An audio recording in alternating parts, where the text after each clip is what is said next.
యేసుక్రీస్తు స్వయంగా చెప్పిన మాట ఒకసారి చదువుదామా. యోహాను సువార్త 4:24. దేవుడు ఆత్మ గనుక ఎస్, ఆయనను ఆరాధించు వారు అవును, ఆత్మతోనూ సత్యముతోనూ ఆరాధింపవలెనెను. దేవుడు ఏంటి చెప్పండి? ఆత్మ. ఆయన ఆరాధించే వాళ్ళు ఆత్మతో సత్యముతో ఆరాధించాలి. మనము గత మాసంలో ఆజ్ఞలను గురించి మనం విన్నాం. యేసుక్రీస్తు ఆ 10 ఆజ్ఞలను 2 ఆజ్ఞలనే ఇమిడ్చాడని విన్నాం.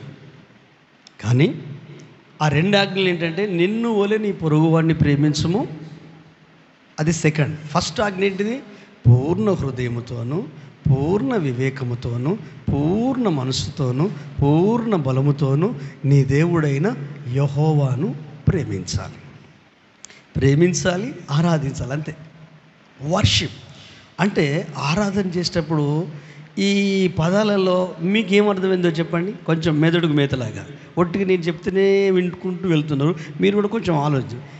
ఈ మొదటి ఆజ్ఞలో లేక నీ దేవుడైన యెహోవా పూర్ణ హృదయంతో పూర్ణ ఆత్మతో పూర్ణ బలముతో పూర్ణ వివేకముతో ఆరాధించాలి. ఏంటి ఏముంది చెప్పండి, కొంచెం ఆలోచించి. బలం ఉంది, ఇంకేముంది? ఇప్పుడు చెప్పిన వివేకం. హల్లెలూయా. వివేకం అంటే మీకు అర్థమయ్యే భాషలో, ఇప్పుడు మీ కొడుకు ఎవరో మీకు తెలుసు, మీ తల్లి ఎవరో మీకు తెలుసు, మీ భార్య ఎవరో మీకు తెలుసు, మీ పిల్లలు ఎవరో మీకు తెలుసు, మీ పేరు తెలుసు, మీ ఊరు తెలుసు. అంటే దాని అర్థం ఏంటిది? వివేకం. అయితే ప్రభుని ఆరాధించడానికి వివేకం కావాలట. హల్లెలూయా. దేవుని ఆరాధించడానికి పూర్ణ వివేకం అంటే మొత్తం ఫుల్ ఆఫ్ గాడ్ అయిపోవాలి. మన మైండ్ ఆబ్సెంట్ అయిపోవాలి. మందిరంలో వర్షిప్లో ఆరాధిస్తున్నప్పుడు నువ్వు ఒంటరి ప్రార్థన చేసుకున్నావు అనుకో, కుటుంబ ప్రార్థన చేసుకున్నావు అనుకో, అప్పుడు మీ మైండ్ ఆబ్సెంట్ అయిపోద్ది. జస్ట్ కుటుంబ ప్రార్థన చేయాలి, ఒంటరి ప్రార్థన చేయాలి, ఉపవాస అంటే గాడ్ మీనే ఉంటుంది. అలాగే దేవుని సన్నిధికి వచ్చినప్పుడు మనం చేయాల్సిన పని ఏంటంటే, మోస్ట్ ఇంపార్టెంట్, ఫస్ట్ మన మైండ్ ఆబ్సెంట్ కావాలి. అయితే ఆత్మదేవుడు మనల్ని దర్శిస్తాడు. హల్లెలూయా. ఇట్స్ సింపులే, మాకు తెలుసులే అనొచ్చు, కానీ అభ్యాసం చేయి, ఆచరించు, అద్భుతం జరుగుద్ది. దేవుడు తన కార్యాన్ని జరిగిస్తారు. హల్లెలూయా. మంచిది. మన అంశభాగం ఈరోజు ఏంటంటే, అహరోను చిగురించిన చేతికర్ర. అహరోను చిగురించిన చేతికర్ర. అసలు ఈ సందర్భం ఎందుకు వచ్చింది అనేది ముందు ఈ మాసంలో మనం ధ్యానిస్తాం. ఒకవేళ ఇది 2వ మాసం కూడా కంటిన్యూ కావచ్చు. ఆ సందర్భము సంఖ్యాకాండము 16, 17 అధ్యాయాలలో ఉంది. ఎందుకైనా మంచిది ముందు 17వ అధ్యాయం చదువుదాం. మొదటి నుండి ఒక 8 వచనాల వరకు చదువుకుందాం. సంఖ్యాకాండము 17వ అధ్యాయము మొదటి నుండి కొన్ని వచనాలు చదువుకుందాం. ఆ అధ్యాయం అంతా చదివిన ప్రాబ్లం లేదు, మీకు అర్థం కావడానికి. చదువుదాం. దొరికిందా తమ్ముడా? యెహోవా మోషేకు ఇలాగూ సెలవిచ్చెను. Very good. నీవు ఇశ్రాయేలులతో మాటలాడి వారి యొద్ద ఒక్కొక్క పితరుల కుటుంబమునకు ఒక్కొక్క కర్రగా, అనగా వారి ప్రధానులందరి యొద్ద వారి వారి పితరుల కుటుంబంలో చొప్పున 12 కర్రలను తీసుకొని ఎవరి కర్ర మీద వారి పేరు రాయము. లేవి కర్ర మీద అహరోను పేరు రాయవలను. ఏలయనగా పితరుల కుటుంబంలో ప్రధానునికి ఒక్క కర్రయే ఉండవలను. నేను మిమ్మును కలుసుకొను ప్రత్యక్షపు గుడారంలోని శాసనముల ఎదుట వాటిని ఉంచవలను. అప్పుడు నేను ఎవరిని చేర్చుకొందునో వాని కర్ర చిగురించును. ఇజ్రాయేలు మీకు విరోధంగా సనుగుచుండు సనుగులు నాకు వినబడకుండా మాన్పివేయుదును. కాబట్టి మోషే ఇజ్రాయేలుతో చెప్పగా వారి ప్రధానులందరూ తమ తమ పితరుల కుటుంబములలో ఒక్కొక్క ప్రధానునికి ఒక్కొక్క కర్ర చొప్పున 12 కర్రలను అతనికి ఇచ్చిరి. అహరోను కర్రయు వారి కర్రల మధ్య ఉండెను. మోషే వారి కర్రలను సాక్ష్యపు గుడారంలో యెహోవా సన్నిధిని ఉంచెను. మర్నాడు మోషే సాక్ష్యపు గుడారంలోనికి వెళ్ళి చూడగా లేవి కుటుంబపుదైన అహరోను కర్ర చిగిర్చి ఉండెను. అది చిగిర్చి పువ్వులు పూసి బాదం పండ్లు గలదాయెను. మోషే యెహోవా సన్నిధి నుండి ఆ కర్రలన్నిటినీ ఇజ్రాయేలు వారందరి ఎదుట తేగా వారు వాటిని చూచి ఒక్కొక్కడు ఎవరి కర్ర వారు తీసుకొనిరి. అప్పుడు యెహోవా మోషేతో ఇట్లనెను, తిరగబడిన వారిని గూర్చి ఆనవాలుగా కాపాడబడినట్లు అహరోను కర్రను మరలా శాసనముల ఎదుట ఉంచుము. వారు చావకుండునట్లు నాకు వినబడకుండా వారి సనుగులను కేవలం అణిచి మాన్పివేసిన వాడనవుదును. అప్పుడు యెహోవా మోషేకు ఆజ్ఞాపించినట్లు అతడు చేసెను. అలాగుననే చేసెను. అయితే ఇజ్రాయేలులో మోషేతో ఇట్లనిరి, ఇదిగో మా ప్రాణములు పోయినవి, నశించిపోతిమి, మేమందరము నశించిపోతిమి. యెహోవా మందిరముకు సమీపించు ప్రతి వాడును చచ్చును, మేము అందరము చావలసి ఉన్నదా అని పలికిరి. ఆమేన్. ఇది ఈ కర్ర సిగిరించడానికి రీజన్. అయితే ఈ కర్ర ప్రస్తావన రావడానికి ముందు ఏం జరిగింది? ఈ ప్రత్యక్ష గుడారం అనేది టోటల్ దేవుణ్ణి కేంద్రంగా చేసుకుంది. ఇప్పుడు దేవుడు తన సన్నిధికి, తన మాటకు ఎక్కువ ప్రయారిటీనిస్తాడు.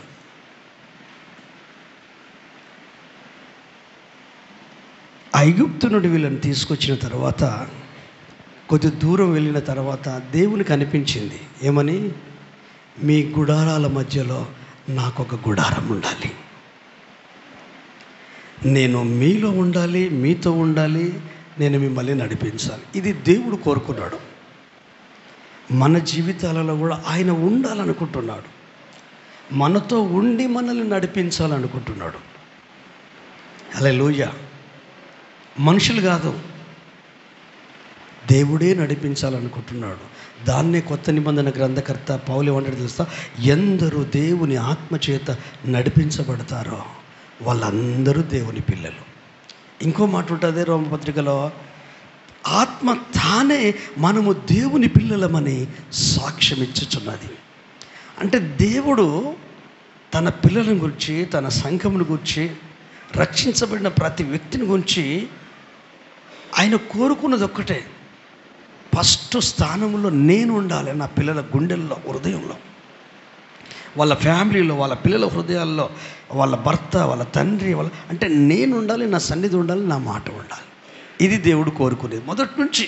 పాత నిబంధన గ్రంథం చూడు, కొత్త నిబంధన, ఇదొక్కటి మెయిన్ థీమ్ అన్నట్టు. దీన్ని మనం మర్చిపోయినామంటే గందరగోళం అయిపోతుంది. అందుకే అర్థం చేసుకోవడానికి, దేవుని విధానాన్ని అర్థం చేసుకోవడానికి మీకు ఒక చిన్న విషయాన్ని నేను జ్ఞాపకం చేస్తాను. ఏంటంటే, ఒక పర్సన్ ఉదయకాలమే ఆఫీస్కి రెడీ అయ్యి వెళ్తున్నాడు, అడవిడిగా వెళ్తున్నాడు. వెళ్తూ ఉంటే కొంతమందికి తెలియదు, ఆలోచించలేదు. రోడ్డు మీద ఇల్లు ఉంది, ఇప్పుడు మాది కూడా రోడ్డు మీదనే ఇల్లు ఉంది. ఏది పడుతుంది దాంట్లోకి బయటికి విసిరేయొద్దు, విసిరేస్తూ ఉంటాం. అది ఏమన్నా కానీ అక్కడ పడేస్తూ ఉంటాడు. అయితే ఆమె ఏం చేసిందంటే, ఇల్లు కడిగిన నీళ్ళు అవి ఏంటో అవి బయటికి అటు ఇటు చూడకుండా ఇట్లా కుమ్మరించింది. మొత్తం ఆయన ఒంటి మీద పడ్డాయి. డ్రెస్ వేసుకున్నాడు, టక్కు గీక్కేసుకొని, టైకి కట్టుకొని. ఏమనిపించింది మీకు ఈ చెప్పగానే? అందదా? కోపం వచ్చింది. ఎందుకంటే అటు వెళ్తున్నాడు కదా, డ్యూటీకి వెళ్తున్నాడు. ఇంట్లోనే పిల్లలు ఇబ్బంది పెట్టిలో లేట్ అయిపోద్దామని అడవిడికి వెళ్తున్న వ్యక్తి మీద ఇది పడేసరికి ఇక ఆమె ఎన్ని రకాలుగా అంటే అన్ని రకాలుగా తిట్టడానికి అవకాశం ఉంటుంది. ఎందుకంటే వీళ్ళు ఎటైతే వెళ్తున్నారో వెళుతున్న దాంట్లో ఆటంకం కలిగింది. ఈ ఆటంకం ఆవేశాన్ని తీసుకొచ్చింది. ఏమేమి మాట్లాడారో తర్వాత సంగతి సరే, ఇది వదిలేయండి. ఈ వ్యక్తే ఒకరోజు ఉదయకాలం రెడీ అయి వెళ్తున్నాడు, ఇట్లనే డ్యూటీకి. బయటకు వచ్చాడు, లేదా వాళ్ళ ఇంటి ముందుకే వచ్చాడు, వర్షం వచ్చేసింది. ఇప్పుడు దేవుని తిడతాడా? ఎందుకు తిట్టాడు? నీళ్ళవే కదా. సరే, ఇప్పుడు ఉదాహరణకు ఇప్పుడు క్యాథలిక్ చర్చికి వెళ్తే వాళ్ళు ఏం చేస్తారు తెలుసా? ఆ ఫాదరు ఇట్లా చిలకరిస్తూ ఉంటా అంటాడు. మీకు కొంతమంది తెలుసు.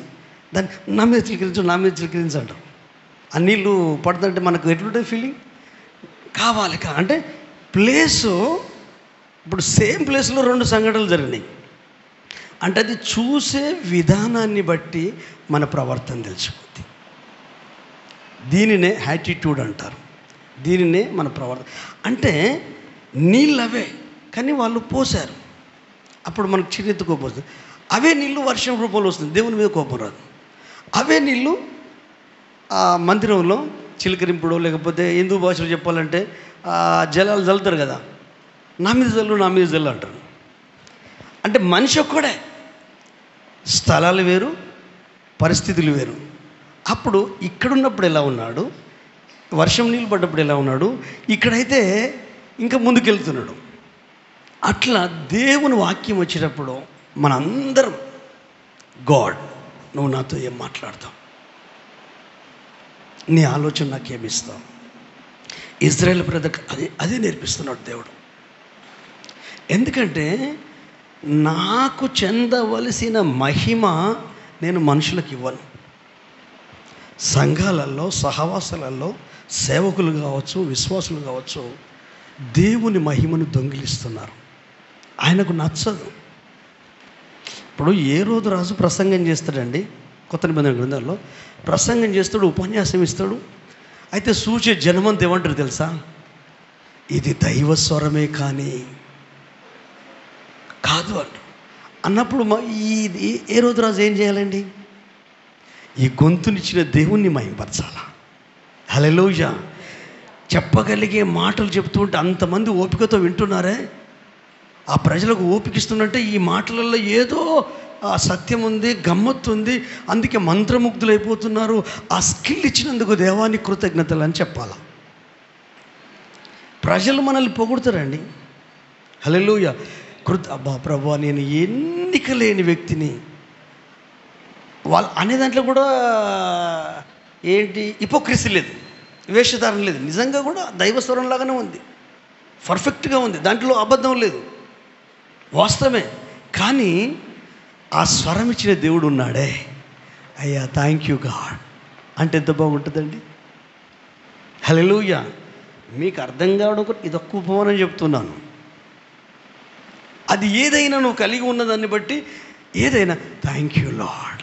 జ్ఞానం థ్యాంక్ యూ లార్డ్, ఆత్మీయత థ్యాంక్ యూ లార్డ్, వివేకం థ్యాంక్ యూ లార్డ్, పిల్లలు థ్యాంక్ యూ లార్డ్, ఆరోగ్యము thank you lord, Ayush thank you lord.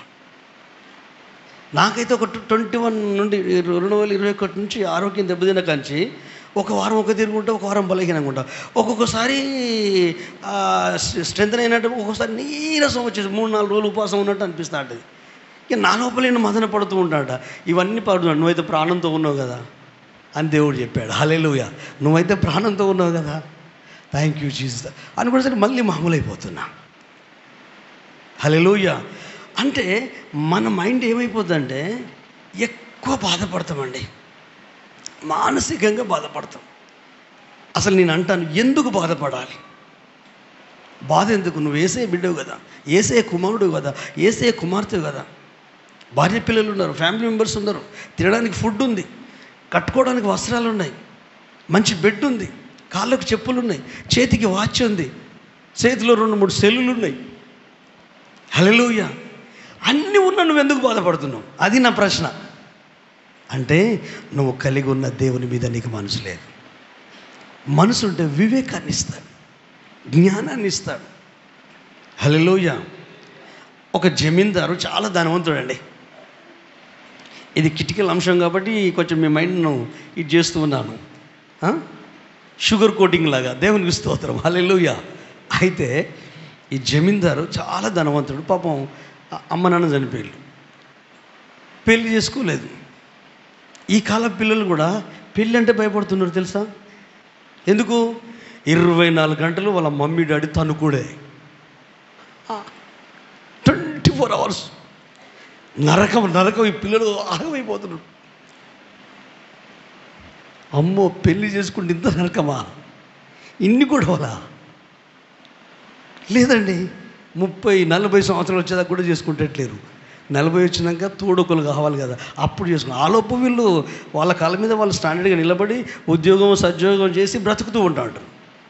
ఎందుకంటే నిత్యం ఇంట్లో తల్లిదండ్రుల పోరు ఉన్నప్పుడు పిల్లలకు పెళ్లి చేసుకోవాలనిపిస్తుందండి. అవును మా మమ్మీకి ఏంది, ఏం తక్కువ చేస్తాడు మా డాడీ, అవును మా డాడీకి ఏంది, ఏం తక్కువ చేస్తుంది మా మమ్మీ, అసలు ఈ ఇంట్లో ఏం కొదవ ఉంది, ఎందుకు వీళ్ళు తన్నుకుంటున్నారు. ఎంత డేంజర్ కదండి. అంటే మన వివేకం పనిచేయట్లేదు. బైబుల్ చెప్తుంది కలహమునకు దూరం ఉండాలి అని. కలహం అంటే ఏంటిది? గొడవకు కారణమయ్యే దానికి దూరంగా ఉండాలి. ఆ గొడవ నుండి తప్పించుకోవాలంటే చాలాసార్లు చెప్పాను, మీకు కోపం వచ్చి చక్కగా బండి వేసుకొని బయటికి పోండి. ఉంటాండిగా కట్టెల పుల్ల కట్టాక పెద్ద గొడవ అయితే తను కూడా అయిపోతుంది, తలకాయల వల్ల కొట్టు కూడా అయిపోతుంది. నేను అనుకుంటున్నాను మీ భార్యాభర్తలు, మీ కుటుంబాలు చాలా ప్రశాంతంగా ఉన్నాయి అనుకుంటున్నాను. నాకైతే తెలియదు. హల్లెలూయా.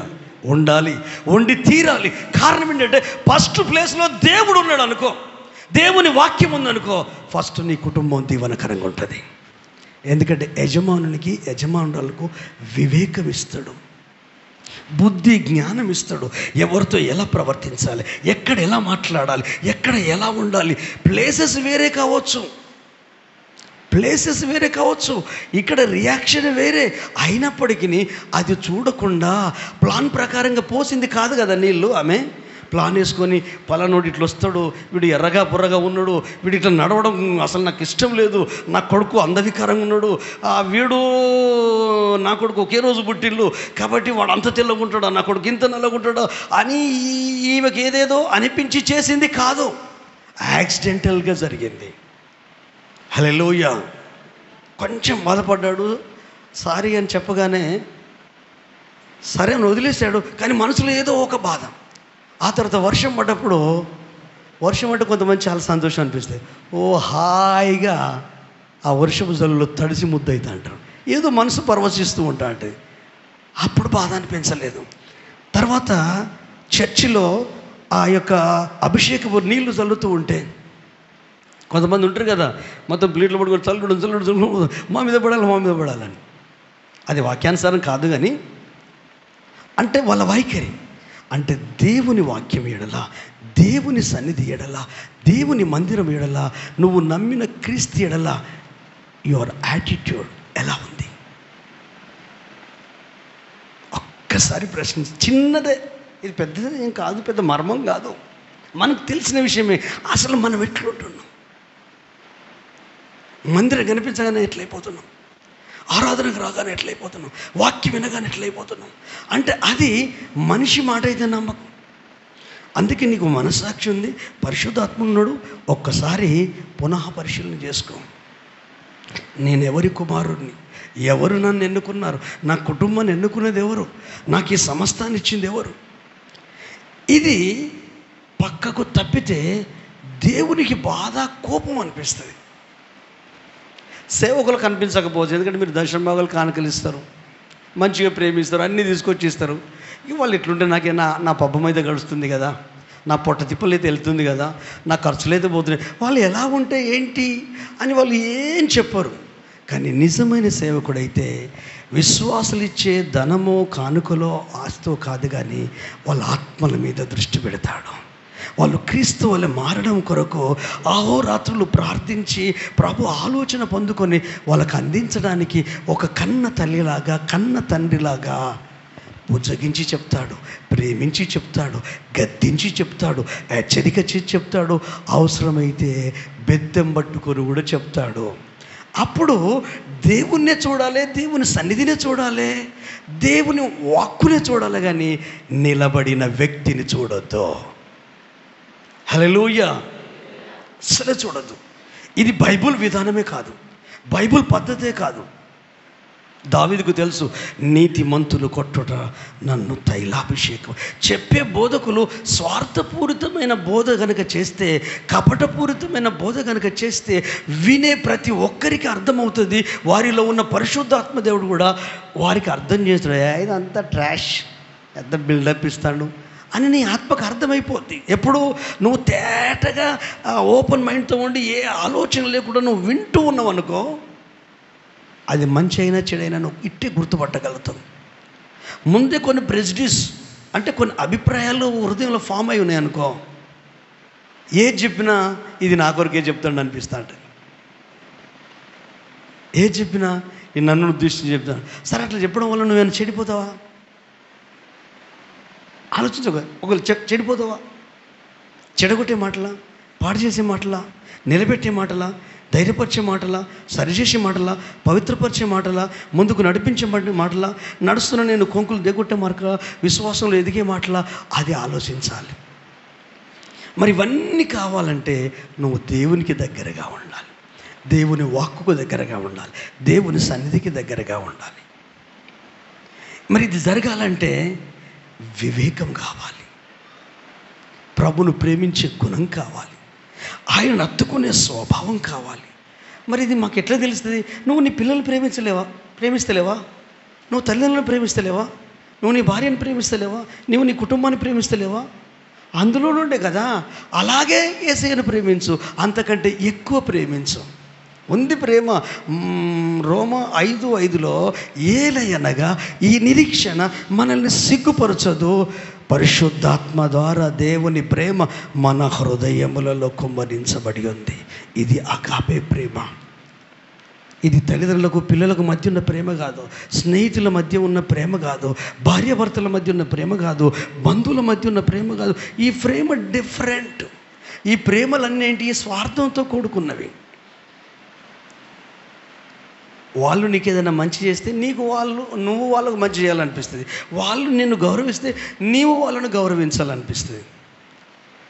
ఇది లోక సంబంధమైన ప్రేమ. లోకం ఆయనను గౌరవించలేదు, లోకం ఆయనను పొందలేదు, లోకం ఆయనను ఎరగలేదు. కానీ దేవుని పిల్లలమైన మనం ఆయనను ఎరిగాము, ఆయనను పొందుకున్నాము, ఆయనను కలుసుకున్నాము. అందుకే ఈ లోకంలో మీకు శ్రమ. లోకము నన్ను గుర్తించాలా, లోకము నాకు సిలువనిచ్చింది, సింహాసనం ఇవ్వాలా, లోకము నా మీద రాళ్ళు వేసింది, పూలదండలు వేయాల, లోకము నన్ను సిలువకేయండి కేకలు వేసి బరబ్బా తిరుగుబాటు చేసే వ్యక్తిని కోరుకుంది. నన్ను ప్రేమించలేదు, పచ్చి కట్టండి, నేను నన్నే అగ్నిలు వేస్తున్నాను, ఎండిన కట్టండి మిమ్మల్ని ఏరా. ఆయనకు వచ్చిన కష్టాలే మనకు వస్తాయి, ఆయనకు వచ్చిన బాధలే మనకు వస్తాయి.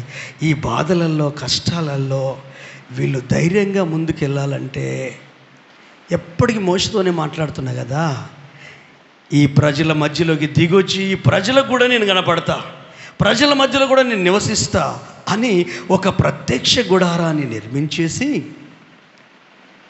దాని బాధ్యతలో లేవీలకు అప్పగించాడు. హల్లెలూయా. చెప్పండి, ఎవరికి అప్పగించాడు బాధ్యతలు? లేవీలకు. 12 గోత్రాలు ఉన్నాయి కదా, ఈ 11 గోత్రాలకు స్థలాలు పంపకాలు అవుతాయి. ఈ లేవీల యొక్క పాత్ర ఏంటి, లేవీల యొక్క పని ఏంటి అనేది ఒక్క నిమిషం మనం తెలుసుకుందాం. తీయండి దయచేసి సంఖ్యాకాండము 3వ అధ్యాయము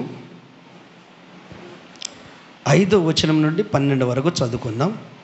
అందరు తీయండి దయచేసి. తమ్ముడు చదువుతుండగా మీరు కూడా చూస్తూ ఉండండి, సాధ్యమైతే చదవండి, నో ప్రాబ్లం. సంఖ్యాకాండము 3వ అధ్యాయము 5వ వచనం నుండి 12 వరకు చదువుకుందాం. మరియు యెహోవా మోషేకు ఇలాగూ సెలవిచ్చెను, నీవు లేవి గోత్రములను తీసుకొని వచ్చి వారు అతనికి పరిచారకులుగా ఉండునట్లు యాజకుడైన అహరోను ఎదుట వారిని నిలవబెట్టుము. వారు ప్రత్యక్షపు గుడారం ఎదుట మందిరపు సేవ చేయవలను. తాము కాపాడవలసిన దానిని, సర్వ సమాజము కాపాడవలసిన దానిని వారు కాపాడవలను. మందిరపు సేవ చేయుటకు ప్రత్యక్షపు గుడారం యొక్క ఉపకరణములన్నిటినీ ఇజ్రాయేలు కాపాడవలసిన దాంతటిని వారు కాపాడవలను. కాగా నీవు లేవీలను, అహరోనులను, అతని కుమారులను అప్పగింపవలను. వారు ఇజ్రాయేల్లో నుండి అతని వశము చేయబడిన వారు.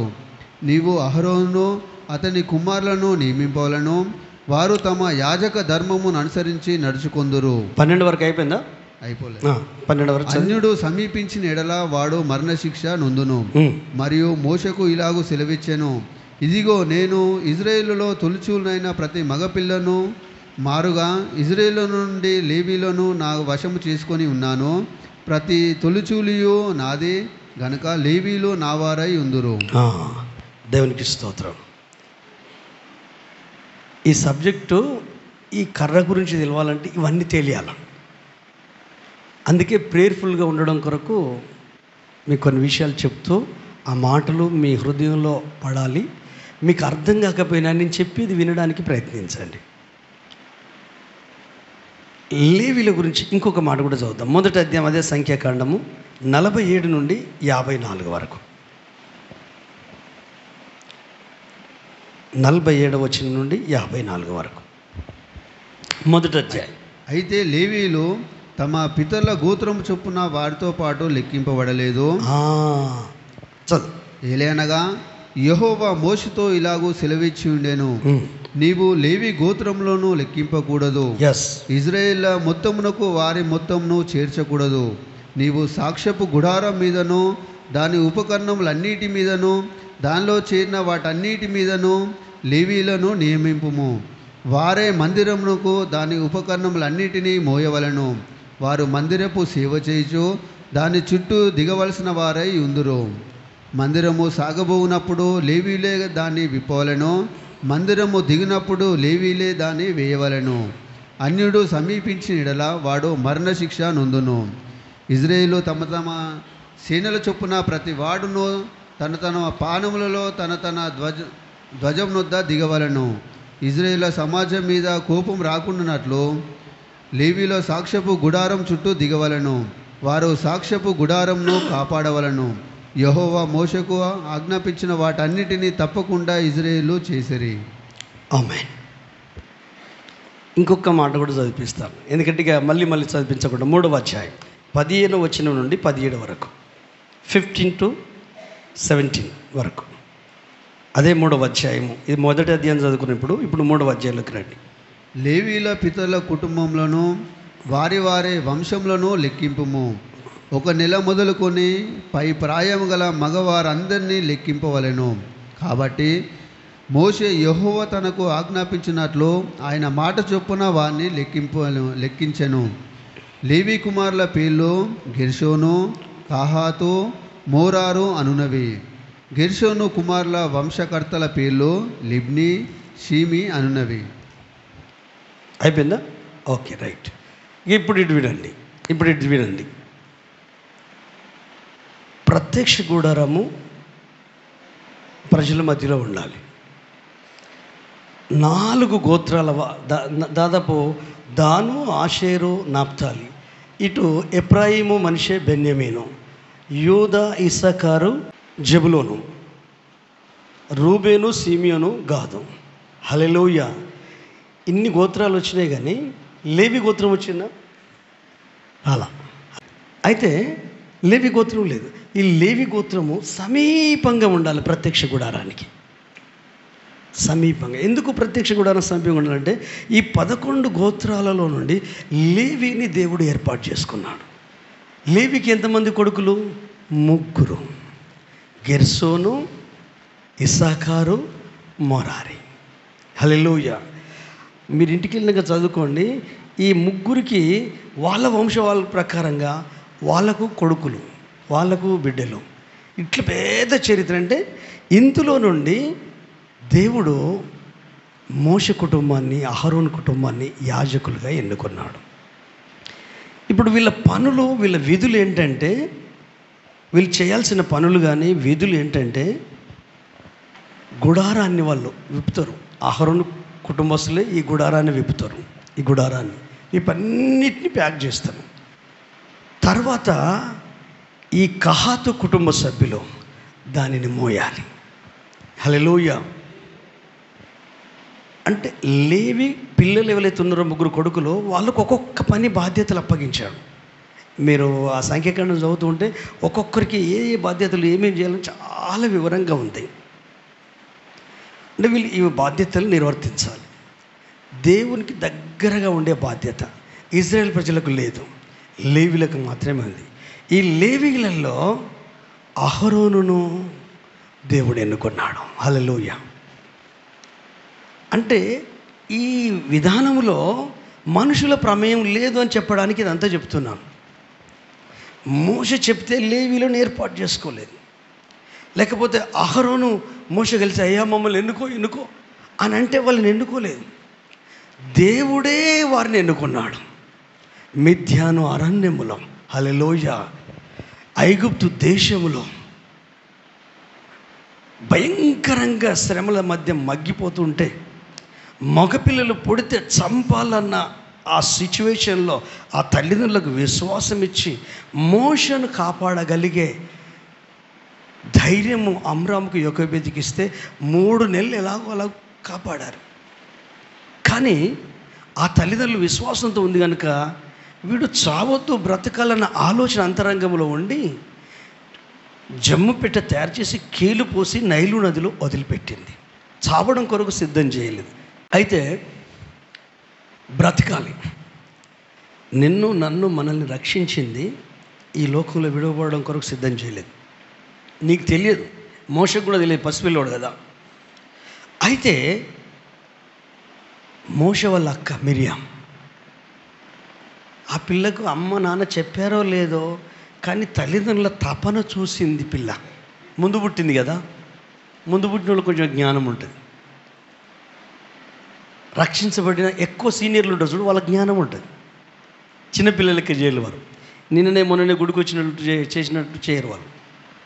ఆ ఆధ్యాత్మిక జ్ఞానము, ఆ తల్లిదండ్రుల ప్రయాసము చూసి ఈ పిల్ల ఏం చేసిందంటే నైలు నదిని అమ్మ నాన్న పెట్టినప్పుడు చూసింది, కానీ నాసు పక్కకే ఇటనే పెట్టింది, మధ్యలోకి పెట్టలేదు. అక్కడ నిలబడి చూస్తుంది తమ్మునికి ఏం జరుగుతుందో అని. ఆలోపే ఫరో కుమార్తె చెలికత్తెలు తీసుకొని స్నానానికి రావడం. స్నానం చేసుకొని రావాల్సిన అమ్మాయి స్నానం చేసుకొని వెళ్ళిపోవచ్చు కదండి, ఎందుకో ఇటు తిరిగి చూసింది. చూస్తే పెట్టాక పడింది. అదేంటి అని చెలికత్తెలు చెప్పింది. వాళ్ళు వెళ్ళి చూశారు, ఒక ఎబ్రి పిల్లోడమ్మ, ఏంటి తీసుకురా అంటే తీసుకొచ్చి తెరిస్తే పిల్లోడు ఏడుస్తున్నాడు. ఏ తల్లి కన్న బిడ్డనో వాళ్ళ తండ్రి కఠినుడు, మగపిల్లలను పుడితే చంపాలన్నాడు. సైతాను కఠినుడు, మన ఆత్మీయ జీవితాన్ని చంపాలని చూస్తాడు. దేవుని సన్నిధిలో మనం ఎదగొద్దని, దేవునికి మనం మొదటి స్థానం ఇవ్వొద్దని, మందిరానికి మొదటి స్థానం ఇవ్వొద్దని, అందరికంటే ముందుగా దేవుని సన్నిధికి రావద్దని వాని ప్లాన్ అది. మీరు పనులని చెప్తారు, నేను నమ్మా మీరు పనులంటే. మీరు ప్రతిరోజు కూడా పనులు ఉంటాయి కదా, మరి మీరు అన్ని టైంకి వెళ్తారు కదా, ఆలోచించండి. మీరే కదా, వేరే వాళ్ళు కాదు కదా. అందుకే నేను చెప్పాను, మరి నా మీద కోపం తెచ్చుకోవద్దు, నాకు భయం అవుతుంది. హల్లెలూయా. ఒక ఆదివారమే మీకు ఇబ్బంది అవుతుంది, మిగతా దినాల్లో మీ డ్యూటీలో, ప్రార్థనలో, లేకపోతే ఇంకెక్కడికో ఇన్ టైం వెళ్ళిపోతారు కదా. వై ఎందుకు అలా జరుగుతుంది? ఏం జరుగుతుంది అంటే దేవుని ప్లేస్లో దేవుడు లేడు. దేవుని ప్లేస్లోకి నీ వచ్చావు, నీ ప్రయారిటీ వచ్చింది, నీ ప్రాధాన్యతలు వచ్చాయి. వద్దు. బైబిల్ చరిత్ర పితరులు వాళ్ళ లైఫ్ స్టైల్ మనకు చెప్తుంది. అబ్రహాం మామూలు మనిషి అండి, యాకోబు మామూలు మనిషి అండి. యాకోబు పేరెత్తి దావీదు మహారాజు ప్రార్థన చేస్తాడు, యాకోబు బలిష్ఠుడికి నేను ఒక స్థలము చూసు వరకు నేను పరుండు మంచం మీదకి ఎక్కను, నా కన్నులకు నిద్ర రానివ్వను, నా కన్ను రెప్పలకు కొనుకుపాటు కూడా రానివ్వను అని నేను వాసము చేసే గుడారంలో ప్రవేశింపను అంటాడు. ఏంటి ఆ స్ట్రాంగ్ డిజైర్, ఏంటి ఆ బర్నింగ్ డిజైర్? ప్రభు మాటలే చెప్తున్నాను నేను. ఎందుకు అవుతుంది అలా? ఎందుకు అవుతుంది అంటే ఏం లేదు, మీ పొరపాట్లు ఏం లేదు. ప్రభు పక్కకు జరిగాడు, దేవుని సన్నిధి పక్కకు జరిగింది, మొత్తం మీరు వచ్చి కూర్చున్నారు ప్రభు ప్లేస్లో. హల్లెలూయా. నిన్న మొన్నటి గురించి చెప్తాను. పోయిన సంవత్సరం, ఈ సంవత్సరం రక్షించబడిన వాళ్ళ గురించి చెప్తాను. ఆల్మోస్ట్ అందరూ రక్షించబడి 5 సంవత్సరాలు 4 సంవత్సరాలు దాటిన వాళ్ళే, అంతకంటే పైబడిన వాళ్ళే. పాస్టర్ని తప్పుపడదామా, సంఘాన్ని తప్పుపడదామా, మందిరాన్ని తప్పుపడదామా, అద్దంలో మన ముఖం చూసుకొని నీదే తప్పు అని చెప్దామా? మనది తప్పు. తప్పని తెలుసుకోవడం కాదు, సరిదిద్దుకుందాం, సరిచేయబడుదాం. ఎందుకంటే మన పిల్లలకు మనం మోడల్గా ఉండాలి. తల్లి మోకరిస్తే పిల్లలు వచ్చి మోకరిస్తారు, తండ్రి మోకరిస్తే పిల్లలు వచ్చి మోకరిస్తారు. తండ్రే కుటుంబ ప్రార్థన చేయడా, పిల్లలు ఏం చేస్తారు? తల్లే కుటుంబ ప్రార్థన చేయడా, పిల్లలు ఏం చేస్తారు? ఇప్పటికీ కొన్ని కుటుంబాలలో వాళ్ళు ఎప్పుడు స్టార్ట్ చేశారో, వాళ్ళకి ఎన్ని కష్టాలు వచ్చినాయి, రైట్ నౌ ఈ రోజు వరకు కూడా వాళ్ళ కుటుంబ ప్రార్థన మానలేదు. వారు వేరే వేరే దేశాలలో ఉన్నా కూడా ఆ సమయానికి వీళ్ళంతా సెల్ ఫోన్ కాన్ఫరెన్స్లో దేవుని సన్నిధిలో కుటుంబ ప్రార్థన చేస్తారు. అడగండి, చాలామంది ఉన్నారు అలాంటి కుటుంబాలు. చెప్పితే రాదండి జ్ఞానం. ఈ అమ్మాయికి ఎవ్వరు చెప్పలేదు, కానీ తల్లిదండ్రుల తపన చూసింది. మీరు కూడా చూడాలా, దైవ సేవకుని తపన చూడాలా. అతని బర్నింగ్ ఏంటి, ఆయన ఏం కోరుకుంటాడు, ఆయన దేవుని సన్నిధిలో ఏమి ఇష్టపడతాడు. ఆయనను ప్రేమిస్తేనే, హల్లెలూయా, ఆయనకు మొదటి ప్లేస్ ఇస్తేనే, ఆయన సన్నిధికి భయపడితేనే. కారణాలు ఏమన్నా ఉండొచ్చు, మరి ప్రతిరోజు అట్లా కావాలి కదండి. ఒక ఆదివారం ఎందుకైతే నాకు తెలియకడతా, ఎవ్రీడే భయం. ఆఫీసర్ అంటే భయం, పై బాస్ అంటే భయం, టీఏలు పోతే అన్న భయం. అరే, డబ్బు కంటే, ఉద్యోగం కంటే, నీ ప్రాణం కంటే నీలో ఉన్న దేవుడు గొప్పవాడు. పక్కన వాళ్ళని చూసి చెప్పు, మనం మారు మనసు పొందామని, దేవుని కొరకు, దేవుని సత్యం కొరకు. హల్లెలూయా, గట్టిగా చప్పలు కొట్టి ప్రభువును మహిమపరుస్తాం. హల్లెలూయా. ఆ పిల్లకి ఎంత జ్ఞానం ఉందంటే పరిగెత్తుకుని వెళ్ళింది. ఈ పిల్లలు పెళ్ళికి పిలిచినట్టు, పిల్లలు పేరెంట్ని పిలిచినట్టు. ఎందుకంటే లోపల అది ఉంది కదా, దావీదుకున్న తృష్ణ ఉంది కదా. నా జీవము కలిగిన దేవుని మందిరాన్ని దర్శించవలనని నా ప్రాణము, నా ఆత్మ, నా శరీరము ఆనందముతో కేకలేస్తున్నది. మందిరంకి వచ్చి అస్సలే బాధపడొద్దండి. ఎట్లా ప్రభు సన్నిధిలో ఆనందంగా ఉండాలని ఆలోచించాలి. ఎట్లా ఆయన స్పర్శను పొందుకోవాలి, ఎట్లా స్వస్థతను పొందుకోవాలి, ఎట్లా ఆరోగ్యాన్ని పొందుకోవాలి. నా కొడుకు వింటలేదు, నా బిడ్డ వింటలేదు, నా భార్య వింటలేదు, నా పిల్లలు వింటలేరు, నాతో ఉన్న వాళ్ళు వింటలేరు, ఈ కొంచెం గలిబిలి ఉంది, నా మైండ్ అంతా నెమ్మది లేదు. అయ్యా నువ్వు నాకు సాయం చేయవా, అయ్యా నువ్వు నాకు సాయం చేయవా అంటే, ఇనుమును కొలిమితున్న ఆ కొలిమిలో, మండుతున్న కొలిమిలో వేస్తే ఆ ఇనుము మొత్తం కరిగిపోద్ది తెలుసా. హల్లెలూయా. ఇనుము ఎంత కఠినమైన ఇనుమైనా దేవుని సన్నిధిలో కరిగిపోద్ది. నువ్వు నేను మార్చడానికి ప్రయత్నం చేస్తే బిడిచి కొడుతుంది. అందుకే దాని నుంచి నేను బయటపడ్డాను 2013లో. మనుషులను మార్చడానికి ప్రయత్నం చేసేదే లేదు. ఎందుకు? ఒక్క చిన్న ఉదాహరణ చెప్తా. స్టూడెంట్స్ దగ్గరికి, అంతా స్టూడెంట్స్ ఉంటారు కదా, వీళ్ళు బయాలజీయో ఇదేదో సైన్స్ సంబంధించిందో మొత్తం మీద వీళ్ళందరినీ ల్యాబ్లోకి తీసుకుపోయి గొంగలి పురుగు, చీతాకోక చిలుక అయితే కదా, ఈ స్టూడెంట్స్ చెప్పాడు, మీరు చూడండి రా బాబు, దాని లార్వా దశలో ఏదో, నాకు ఆ భాష తెలియదు కాబట్టి మొత్తం మీద మీకు అర్థమయ్యేటట్టు చెప్తున్నాను, అది బయటకు వచ్చే ఆ తదాంగం చూడండి రా బాబు అంటే, ఇక వాళ్ళు చూశారు. ఇక పిల్లలంటే ఆకదాయి పిల్లలు కదా, యువరాజ్ వింటున్నా, పిల్లలంటే ఆకదాయి పిల్లలు కదా, ఎట్లా ఉంటుందంటే ఇక చూస్తున్నావు. అసలు పిల్లలకు ఓపిక ఉండదు కదా, అసలు స్టూడెంట్స్కి ఓపిక ఉండదు, యూత్కి ఓపిక ఉండదు, యవనస్తులకు అసలు ఓపిక, తొందర అయిపోవాలి. వాళ్ళు ఇట్నే చూస్తున్నారు. వాని పేషెన్స్ దెబ్బతిన్నది. ఏంటి సారు ఆఫీస్ రూమ్కి వెళ్ళాడు, చూడమన్నాడు అని చూస్తున్నాడు. 5 నిమిషాలు ఏం అయితే లేదు. మెల్లగా ఎవడో పిచ్చి పిల్లోడు ఉన్నాడు, మెల్లగా దాన్ని సహాయం చేయడానికి ప్రయత్నం చేస్తే అది చచ్చిపోయింది. ఇదే సూత్రం నేను పాటిస్తున్నాను. Hallelujah. Just wait and see. ఓపికతో చూడు, నీ పిల్లల్లో మార్పు వస్తుంది. ఓపికతో చూడు, నీ సంఘంలో మార్పు వస్తుంది. ఓపికతో చూడు, నువ్వు పనిచేసే స్థలంలో చేంజ్ వస్తుంది. ఓపికతో చూడు, ఖచ్చితంగా పేను మార్పులు నువ్వు ఉన్న స్థలంలో వస్తాయి. కానీ తొందరపడి దానికి ఏదో సాయం చేసి మార్చడానికి ప్రయత్నం చేసినాం అనుకో, గందరగోళం అయితే. ఇప్పుడు ఉదాహరణకు మీకు ఇంకా అర్థం కావడం కొరకు, పుట్టిన శిశువు ఉన్నాడండి, అప్పుడే పుట్టిన శిశువు. ఈ పుట్టిన శిశువు ఏడుస్తాడు, అది మీకు తెలుసు, మళ్ళీ అది చెప్తున్నాను కొరకు అనుకోకండి. ఈ పుట్టిన శిశువు ఏం చేస్తే చెప్పండి ఒక్క మాటలో?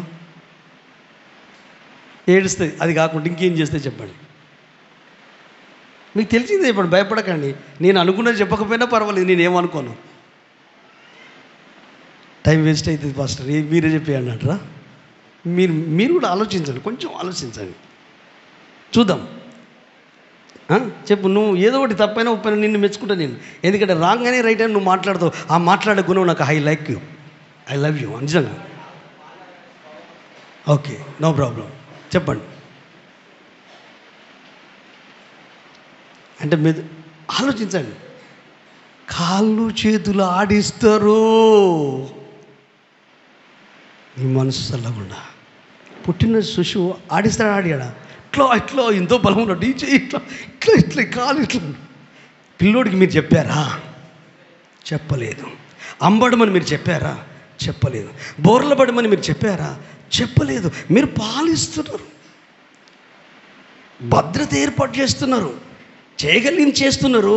కానీ ఆ గ్రోత్ న్యాచురల్గా జరగాలి. అదే దేవుడు నాకు చెప్పాడు. ఆత్మీయ గ్రోత్ అది ఆత్మీయంగా జరగాలంటే నువ్వు ఏలు కాలు పెట్టుకో, ప్రార్థన చేయి. నువ్వు చెప్పే విషయాలంటే ఆ బట్ట కప్పడమో, ఆ ఉప్పు పెట్టి రాయడమో, నూనె పెట్టి కడగడమో, ఆ బొడ్డు తాడో కట్ చేయడమో, శుభ్రపరచడమో, ఆ జుబ్బాలు వేయడమో, మాడకు నూనె పెట్టడమో, ఇవి చేయి. ఇవి బయటి. కానీ శిష్యుని ఎదిగించే పని అది నాది. హల్లెలూయా, అది నాది. మనిషిలో మార్పుని తీసుకొచ్చే పని నాది. నువ్వు చెప్తే వాడు మారుతారా బాబు? నేనే ఈ భూమి మీదకి వచ్చి చెప్తేనే ఎవరు మారలేదు. పైగా నన్ను సిలువకు అప్పగించడానికి దొంగ ముద్దు పెట్టి మరణానికి అప్పగించాడు యూదా. కానీ అప్పటికి ఇంకా పరిశుద్ధాత్మ దేవుడు రాలేదు కనుక ఆ మార్పు రాలేదు. ఇప్పుడు పరిశుద్ధాత్మ దేవుడు ధారాళంగా విస్తారంగా కుమ్మరించబడ్డాడు. ప్రపంచంలో ప్రతి చోట ఉన్నాడు. పరిశుద్ధాత్ముని పని పాపమును ఒప్పింపజేసే పని, నీతిని గురించి ఒప్పింపజేసే పని, టీచింగ్ పని, బోధించే పని, సరిచేసే పని. అయితే ఆయనకు అవకాశం ఇవ్వాలి. టీచర్ ఎప్పుడూ చెప్పాలి, కానీ వాళ్ళకు హోంవర్క్ ఇస్తారు చూడు. ఆ హోంవర్క్ ఇస్తే వీళ్ళు గహిళ్ళలో చూసి రాస్తారు. కొన్నిసార్లు మెదడుగా ఒక లెక్క ఇస్తారు. ఇన్ని లెక్కలు చేశాను కదరా బాబు, 3-4 సూత్రాలు చెప్పి తీశాను, చలో ఇప్పుడు ఒకటి రాస్తున్నా, మీరు చెప్పండి రా బాబు అంటే ఒక వ్యక్తి వచ్చి ధనాదనం చేసేసినాడు. సారే పరిచయం అయిపోతాడు. నాకే చాలా టైం పట్టింది నాయన నేర్చుకోవడానికి. నీకు ఇట్లా నేను చెప్పగానే నీకు ఎట్లా అర్థమైంది అంటే అదే గ్రాసి. హల్లెలూయా. అందుకే నేను చెప్పే ప్రతి మాట కేర్ఫుల్గా వినాలి. హల్లెలూయా. నేనున్నా లేకున్నా రికార్డింగ్ చేసుకొని యూట్యూబ్లో పెట్టుకుంటున్నా. అప్పుడన్నా వాటి విలువ తెలిసి ఇక వెతుక్కుంటా అంటారు. దేవునికి స్తోత్రం. గట్టిగా చప్పలు కొట్టి ప్రభువుని మహిమపరుస్తామా? హల్లెలూయా. ఆ పిల్ల వెళ్ళి చేసిన పనేంటి తెలుసా? అమ్మా, ఈ పిల్లోడిని మీరు పెంచుకోండి అమ్మా. ఆమెకు సెకండ్ థాట్ లేదు. మా డాడీ ఏమంటాడు, ఆయన మగపిల్లల్ని చంపాలని చెప్పాడు, ఈ పిల్లోడు ఎబ్రియుడే, ఆయన ఆజ్ఞకు విరుద్ధం కదా అంటే ఈమె మీద డాడీకి ప్రేమ ఉంటుంది. కఠినుడైన డాడీకే ప్రేమ ఉంటే నీ మీద, నీ కుటుంబం మీద యేసయ్యకు ప్రేమ ఉండదా? ఎందుకు నువ్వు నిరాశపడతావు? ఎందుకు నువ్వు కృంగిపోతావు? ఎందుకు నువ్వు బంబేలెత్తిపోతావు? ఆయన కఠినుడా? కనికరం లేనివాడా? హల్లెలూయా. ప్రేమ లేనివాడా? ఆయన కనికరం గురించి ఒక పాట రాసుకున్నాం. ఎత్తండి బ్రదర్.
కురిపించువాడా కనికర సంపన్నుడా నా యేసయ్యా కనికర సంపన్నుడా.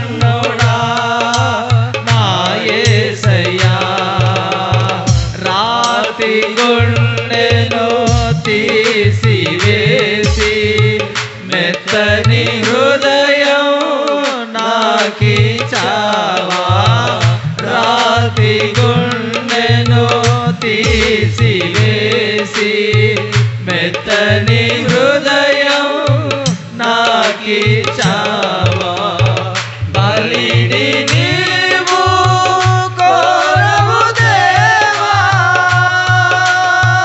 బలిని నీవు కోరవు దేవా కనికరములనే కోరుతావా కనికరములనే కోరుతావా కనికర సంపన్నుడా నా యేసయ్యా కనికర సంపన్నుడా నా యేసయ్యా కాపరి లేని గొర్రెను పోలిన ఈ దీనునిపై కనికర పడినావా కాపరి లేని గొర్రెను పోలిన ఈ దీనునిపై కనికర పడినావా కరుణించుటలో హర్షించు దేవా కరుణించుటలో హర్షించు దేవా నీ మందలో నన్ను చేర్చినావా నీ మందలో నన్ను చేర్చినావా కనికర సంపన్నుడా నా యేసయ్యా కనికర సంపన్నుడా నా యేసయ్యా ఆమేన్. గట్టిగా చప్పలు కొట్టి ప్రభువుని స్తుతిద్దామా. హల్లెలూయా. దేవుని కనికరము నిమిషం 60 సెకండ్లే దేవునికి మన మీద మన కుటుంబం మీద కోపం ఉంటుంది. కానీ దయ ప్రేమ కనికరం ఎన్ని రోజులు ఉంటుంది? మనం చచ్చిపోయేంతవరకు బొందగడకెళ్ళేదాకా. హల్లెలూయా. ఆయన కనికరాన్ని కోరుతాడు, బలిని కోరడు. ఇంకోటి ఏంటంటే కనికర పడుట్లో సంతోషించే దేవుడు. సైతాను కఠినుడు, వాడు దుర్మార్గుడు, దయ్యంగాడు.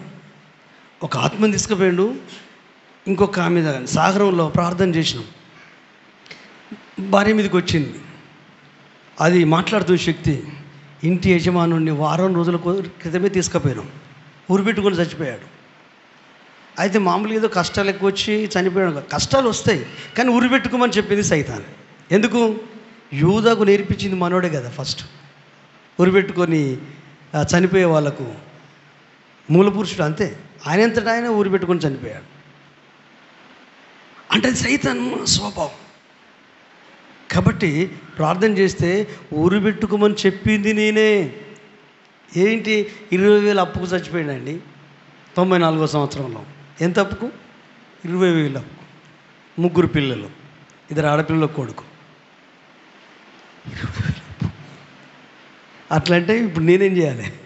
40 లక్షల అప్పు ఉంది. దేవునికి స్తోత్రం. కానీ ఆ 40 లక్షల కంటే గొప్పవాడు నీ గుండెల్లో ఉన్నాడు. హల్లెలూయా. నీ ఫ్యామిలీ మెంబర్స్ కంటే గొప్పవాడు నీ హృదయంలో ఉన్నాడు. అందుకే మీ మధ్యలో నేను నివసించాలి, నాకు ఒక గుడారం కట్టాలి. ఆ బాధ్యతలు లేవీలే తీసుకోవాలి. మీరు నిర్గమకాండము 2వ అధ్యాయం చదివితే లేవి కుటుంబంలోనే జన్మిస్తాడు. చదవండి మొదటి వచనం. లేవి వంశస్థుడు ఒకడు వెళ్ళి లేవి కుమార్తెను వివాహం చేసుకొనెను. ఆ స్త్రీ గర్భవతి అయి కుమారుని కని వాడు సుందరుడై ఉంట చూచి 3 నెలలు వాని దాచెను. సరిపోద్ది. హల్లెలూయా. అర్థమైందా? మోషే ఎవరు అర్థమైందా? హల్లెలూయా. లేవి వంశంలో పుట్టాడు, ఈ గోత్రంలో నుండి వచ్చాడు. అహరోనుకు తమ్ముడే మోషే, అహరోను అన్న, మిరియాం అక్క. అయితే ఈ అమ్మాయి అక్కడ చూసి అమ్మ పెంచుకోండి అంటే మారు మాట మాట్లాడకుండా ఈ పిల్లోని పట్టుకొని అంతఃపురంలోకి వెళ్ళింది. వెళ్తే చూసే జనం ఏమనుకుంటారు? అక్కడున్న అంతఃపురంలో ఉన్న వాళ్ళు కానీ చూస్తారు, ఏంది ఫలానా పిల్లోడా, ఏప్రిల్ పిల్లోడా, బానిస పిల్లోడా? అవును, బానిస పిల్లోడే. వాళ్ళ పరి కొంతమంది కొంచెం అడ్వాన్స్ ఉంటారు. అయ్యా అయ్యా నీ కూతురు ఏం పని చేసిందో చూస్తురా. రాజును మీరు ఎంత పౌరుషంగా ఉన్నారో, ఎంత ఇదిగా ఉన్నారో, అలాంటి మీరు చెప్పిన మాటను ఖాతరు చేయకుండా ఆ పిల్లోని చంపాలని ఆ తల్లిదండ్రులకు చెప్తే, బానిస తల్లిదండ్రులు చెప్తే, మీ కూతురు చేసిన ఘనకార్యం చూతురా అని ఆ కూతురే ఎత్తుకున్నది పిల్లోని. తండ్రి చూశాడు, ఈ పిల్లోని చూస్తే పళ్ళు పటపట కొరుకుతున్నాడు. కూతురు చూస్తే ఆ కొరుకుడితే తక్కువైపోతుంది, అపరిచితులాగా. డాడీ నీ ఆజ్ఞలు వాళ్ళకు డాడీ, నాకు కాదు, వీడిని నా కొడుకుగా పెంచుకుంటాను. నేను పుట్టి పెద్ద పెరిగి ఇన్ని రోజులు అయింది, ఎప్పుడు ఏది నువ్వు నేను కోరుకోలేదు, ప్రతిదీ నువ్వు నాకు ఏర్పాటు చేశావు. కానీ వీని ఏడుపు నన్ను మార్చేసింది డాడీ, వీని కన్నులు నన్ను మార్చేశారు, వీని సుందరమైన ముఖము. 3 నెలలకే అబ్బాయి సుందరంగా ఉన్నాడంటే పుట్టినప్పుడే అక్కడ. ఇప్పుడు మనం చదివామే కాండము, మరలా చదువుతాం. అదే ఇప్పుడు నువ్వు చదివినాయి మొదటి వచనం నుండి. లేవి వంశస్థుడు వెళ్ళి లేవి కుమార్తెను వివాహం చేసుకొనెను. ఆ స్త్రీ గర్భవతి అయి కుమారుని కానీ వాడు సుందరుడయుండుట చూసి 3 నెలలు వాని. అంటే పుట్టక ముందే సూపర్ స్మార్ట్ ఉన్నాడు. హల్లెలూయా. మామూలు స్మార్ట్ కాదు. పుట్టగానే అక్కడ ఉంది, కనిన వెంటనే వాడు సుందరుడై ఉంట చూసి, అమ్మో ఈ కొడుకును చంపుకొని అందగాన్ని, హల్లెలూయా, నో అని విశ్వాసంతో నింపబడింది, భక్తితో నింపబడింది, ప్రభు పాదాలు పట్టుకుంది. ఏం చేయాలో తోచట్లేదు. ఒకటి మాత్రం నా మనసులో ఉంది, వీడినైతే నేను కాపాడుతా, అందరు తల్లుల్లాగా నైలు నదిలో పడేయను, నేను కాపాడుతా. నేను చేయగలిగింది ఏమైనా చేస్తా అంటే, ఆమెకు తట్టిన థాట్ ఏంటంటే, ఇతరుల కంటపడకుండా 3 నెలలు దాచిపెట్టింది.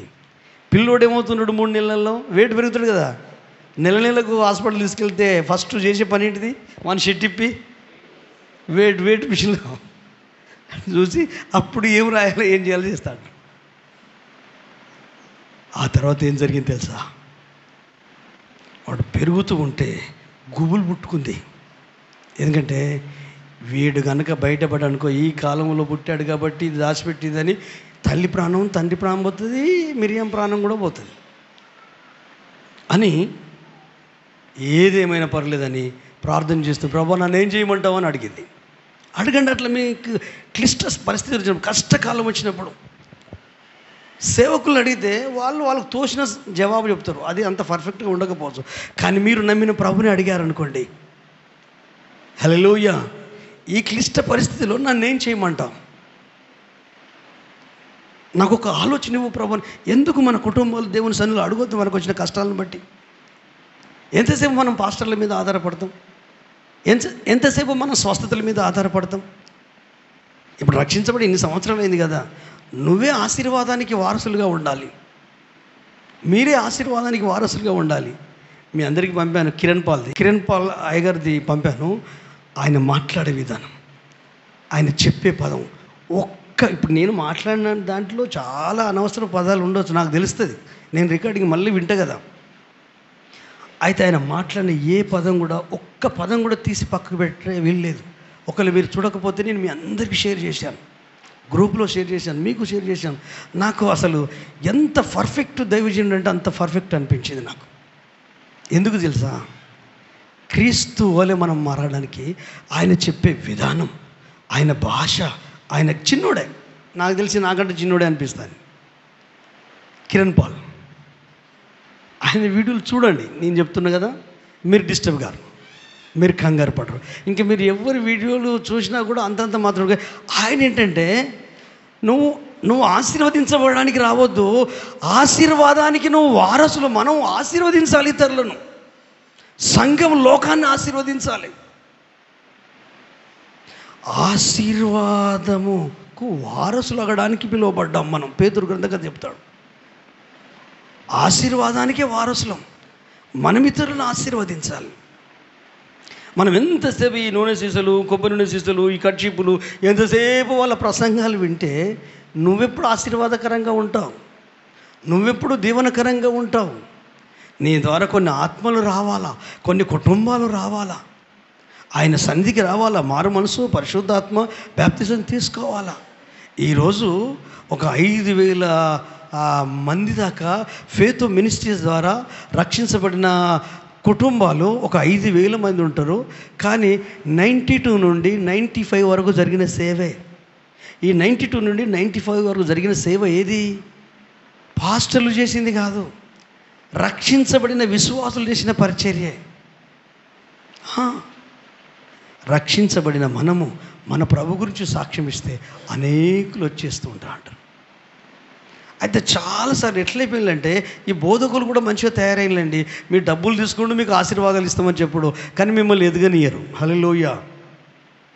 కానీ మీరు ఎదిగి నిలబడి ఇతరులకు దీవెనకరంగా ఉండాలి.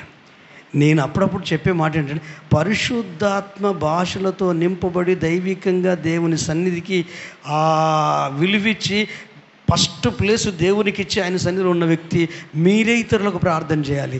మీరు ప్రార్థన చేయించుకోవద్దు ఎవరితోని, మీరే ఇతరులకు ప్రార్థన చేయాలి. కొత్తగా వచ్చిన వాళ్ళు ప్రార్థన చేసుకుంటారు, మానవ మనసు లేని వాళ్ళు ప్రార్థన చేసుకుంటారు, బాప్తిసం పొందిన వాళ్ళు ప్రార్థన చేసుకుంటారు, రోగగ్రస్తులు ప్రార్థన చేసుకుంటారు. వాళ్ళకి చేయాలి దైవజనులు. కానీ పరిశుద్ధాత్మ అభిషేకం పొందిన నీవే ఇతరులకు ప్రార్థించగలుగుతావు. ఆ అభిషేకం పాస్టర్ లోపల అదే ఆత్మ మీ లోపల. హల్లెలూయా. ఈ పిల్ల ఆ తండ్రికి చెప్తే తండ్రి మైండ్ మారిపోయిందండి, కఠిన మైండ్ మారిపోయింది.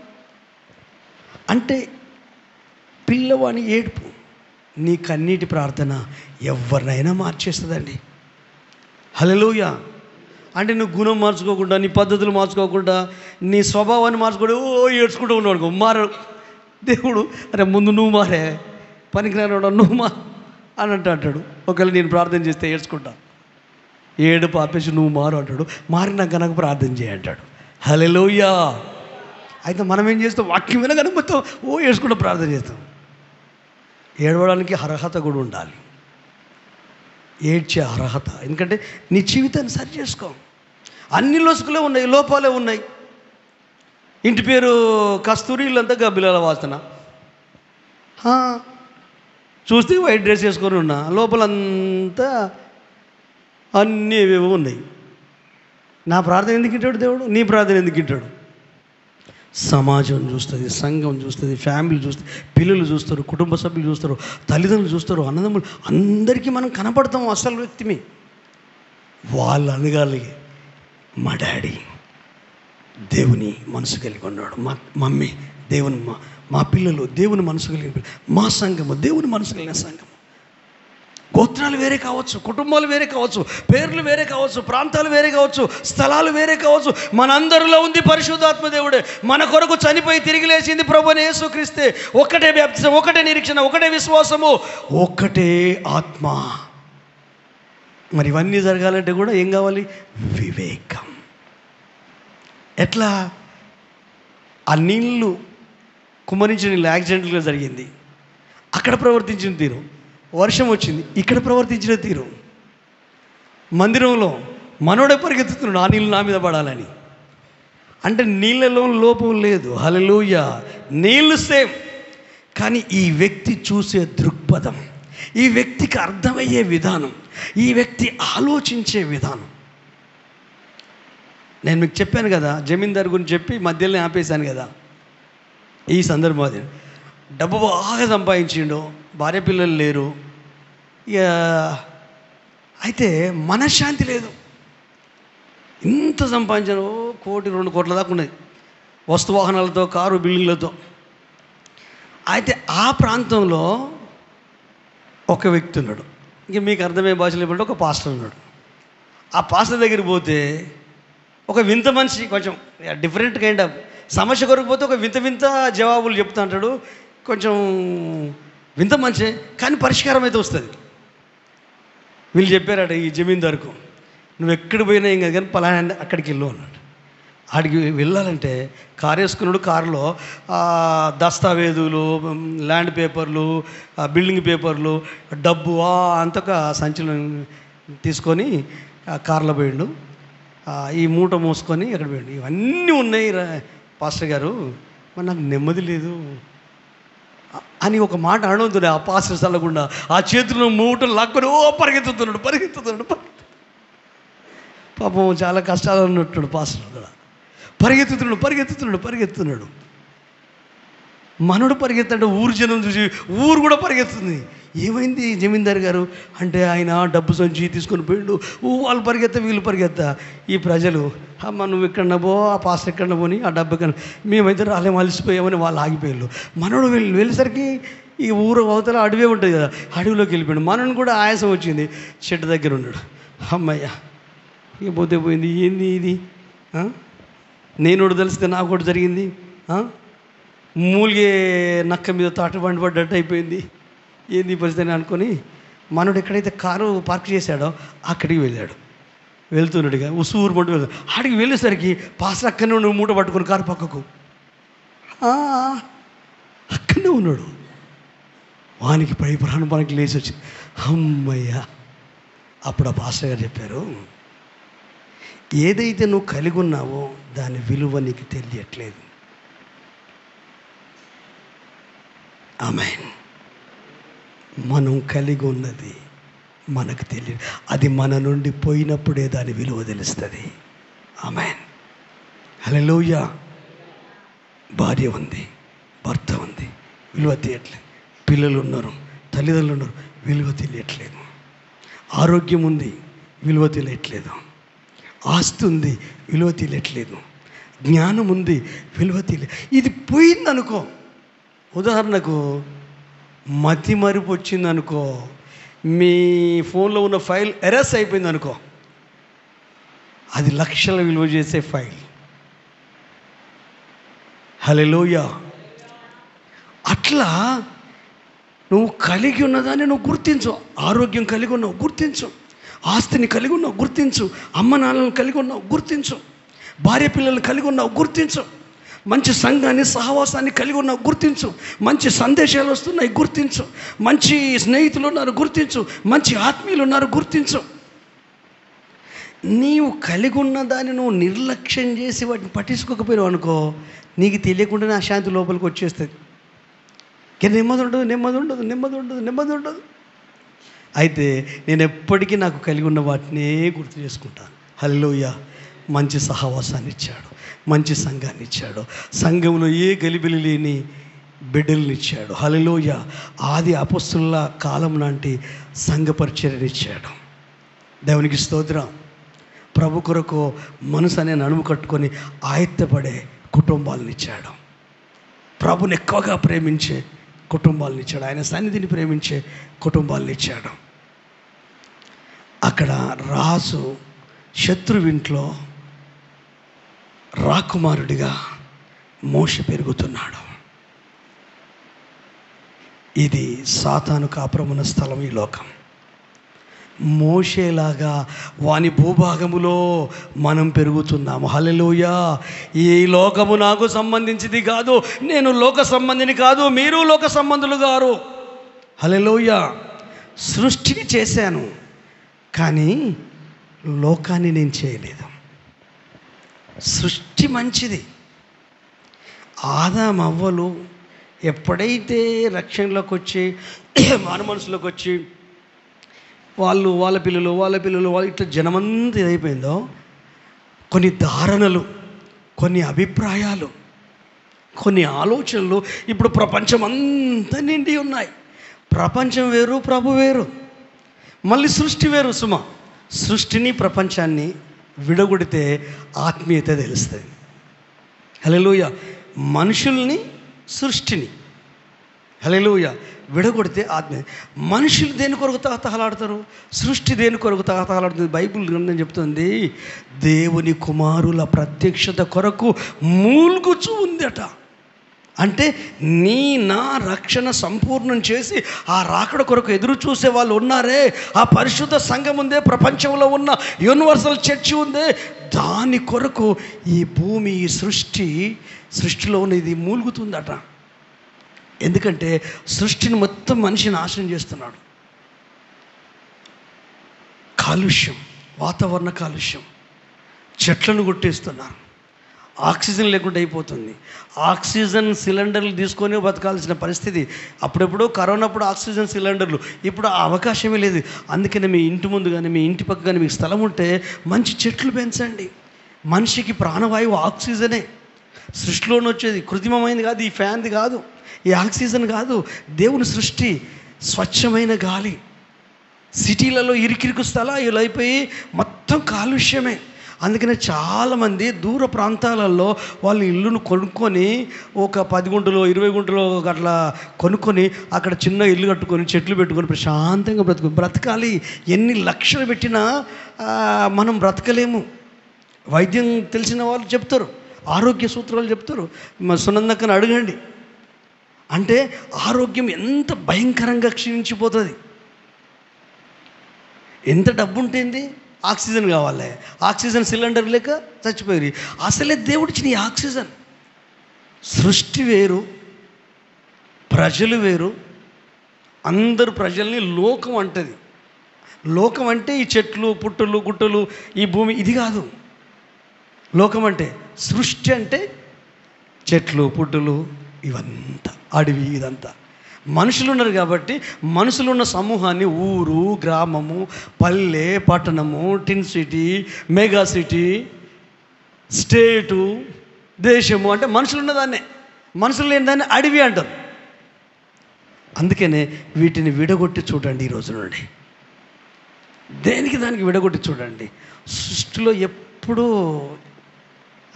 సృష్టి ఎప్పుడూ తన స్థితిని తాను కాపాడుకుంటుంది, తన ఉనికిని తాను కాపాడుకుంటుంది. సూర్యచంద్ర నక్షత్రాలు తన స్థితిని తాను కాపాడుకుంటున్నాయి. అవి ఎప్పుడు మార్పు చెందాల. యేసయ్య సృష్టించినప్పుడు అక్కడే ఉన్నాయి, ఇప్పుడు అలాగనే ఉన్నాయి. కానీ వాతావరణ కాలుష్యం వల్ల సృష్టి అంతా బర్నింగ్ అవుతుంది, ఒక లావాలాగా మారిపోతుంది. అంటే భూమి మీద మనుషులు నివసింపలేని పరిస్థితిలోనికి వచ్చేస్తుంది. అయితే ఈ భూమి మీద ఉన్న లోకానికి నిరీక్షణ మాత్రం యూనివర్సల్ చర్చ్, క్రీస్తు సంఘం. హల్లెలూయా. యేసుక్రీస్తు సమూహము. మనము సైతాను కాపురం ఉన్న స్థలం ఉన్నాం. అందుకే మనల్ని ఎవరు ఇష్టపడరండి, మనల్ని ఎవరు ప్రేమించరండి. ఎందుకు? వాడు సైతాన్ గారు డైరెక్ట్ రాడు కదా. మనుషుల రూపంలో వస్తాడు, భార్య రూపంలో వస్తాడు, భర్త రూపంలో వస్తాడు, పాస్టర్ రూపంలో వస్తాడు, సంఘస్థుల రూపంలో వస్తాడు, పెద్దల రూపంలో వస్తాడు, పిల్లల రూపంలో వస్తాడు, ఫ్రెండ్స్ రూపంలో వస్తాడు. అన్ని రకాలుగా వచ్చేసి మన ఆత్మీయ ఫెయిత్ ఏదైతే ఉందో, ఆత్మీయ జ్ఞానం ఏదైతే ఉందో, ప్రభుతో నడిచే, దేవునికి మొట్టమొదటి స్థానం ఇచ్చే ఆ స్థితి ఏదైతే ఉందో ఆ స్థితి నుండి తప్పించేస్తాడు. అందుకే మనం కానుకలేయం ఆదివారం, అందుకే దశమ భాగం ఇయ్యం. అందుకే మనకేం జరిగినా అది దేవుని భాగం కదా, దీన్ని నేను ముట్టుకోవద్దు కదా అనే ఆలోచనే రానియవాడు వాడు. నువ్వు అనుకుంటున్నావు నేను చేస్తున్నా ఇది అనుకుంటున్నావు. నీవనుకుంటా నేనే చేస్తున్నా, నేనే ఇస్తలేనా, నువ్వు కాదు. అది నీ గుణమే కాదు, అది నీ మనసే కాదు, నీ వ్యక్తిత్వమే కాదు, నీ ఆలోచనే కాదు, నీ మనస్తత్వమే కాదు. చేసినవి అయితే, చేసేదాని అయితే ఎప్పటి నుండో చేయలేదు కదా, ఇప్పుడు ఎందుకు చేయగలుగుతున్నావు అంటే తెలియదు. మొత్తము ఏమైపోయింది, బ్రెయిన్లో ఉన్న ఆలోచనలకి వైరస్ వచ్చింది. వద్దు, దేవుడు నువ్వు ఇవ్వకపోయినా ఆయన దీవిస్తాడు, ప్రజలను ఆశీర్వదిస్తాడు. కానీ నీకు దీవెన రాదు, నీకు ఆశీర్వాదం రాదు, నువ్వు పొందుకోలేవు. హల్లెలూయా. విన్నప్పుడు కొంచెం భయం అనిపిస్తుంది, మళ్ళీ ఎప్పటికే నో, అది కాదు. నువ్వు మారాలా, నీ మనసును మార్చుకోవాలా, నీ ఆలోచన విధానం మార్చుకోవాలి.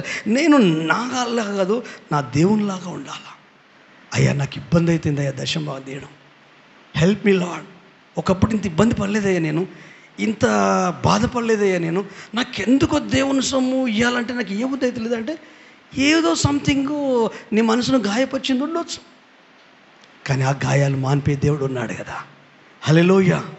నాకు చాలా అనిపించేది అట్లా, నాకు అనిపించేది. అందుకే చెప్తున్నాను. ఏమనిపించేది, అసలు నేను ఇంత పరిచయం చేస్తా, నా గురించి ఎవరు ఆలోచించరేంటి, నా యోగక్షేమాలు ఆలోచించరేంటి, నా ఆరోగ్యం గురించి ఆలోచించరేంటి. 100 సార్లు చెప్తూ ఉంటా, కనీసం ఒక కూరగాయలు తీసుకొచ్చి ఇచ్చేవాళ్ళు ఉండరు, ఒక మందిరానికి తీసుకొచ్చే వాళ్ళు ఉండరు, ఓ రైస్ తీసుకొచ్చే వాళ్ళు ఉండరు, అవి చేసేవాళ్ళు ఎవరు ఉంటే 5-6 ఉండొచ్చు సంఘం మొత్తంలో. అసలు ఏంటి అని ఊగాడు. అరే నాయన, వాళ్ళు ఇచ్చేదాని కొరకు వచ్చావా, నేను ఇచ్చేదాని కొరకు వచ్చావా? ఎందుకు ఎంతసేపు సంఘం మీద పడి ఏడుస్తావు? మీ ముందు నేను మంచిగానే ఉన్నా, లోపల ఏడుస్తున్నా. నాకు బుద్ధి చెప్పాడు దేవుడు. హల్లెలూయా. అప్పటి నుండి నా యాటిట్యూడ్ మార్చుకున్నాను.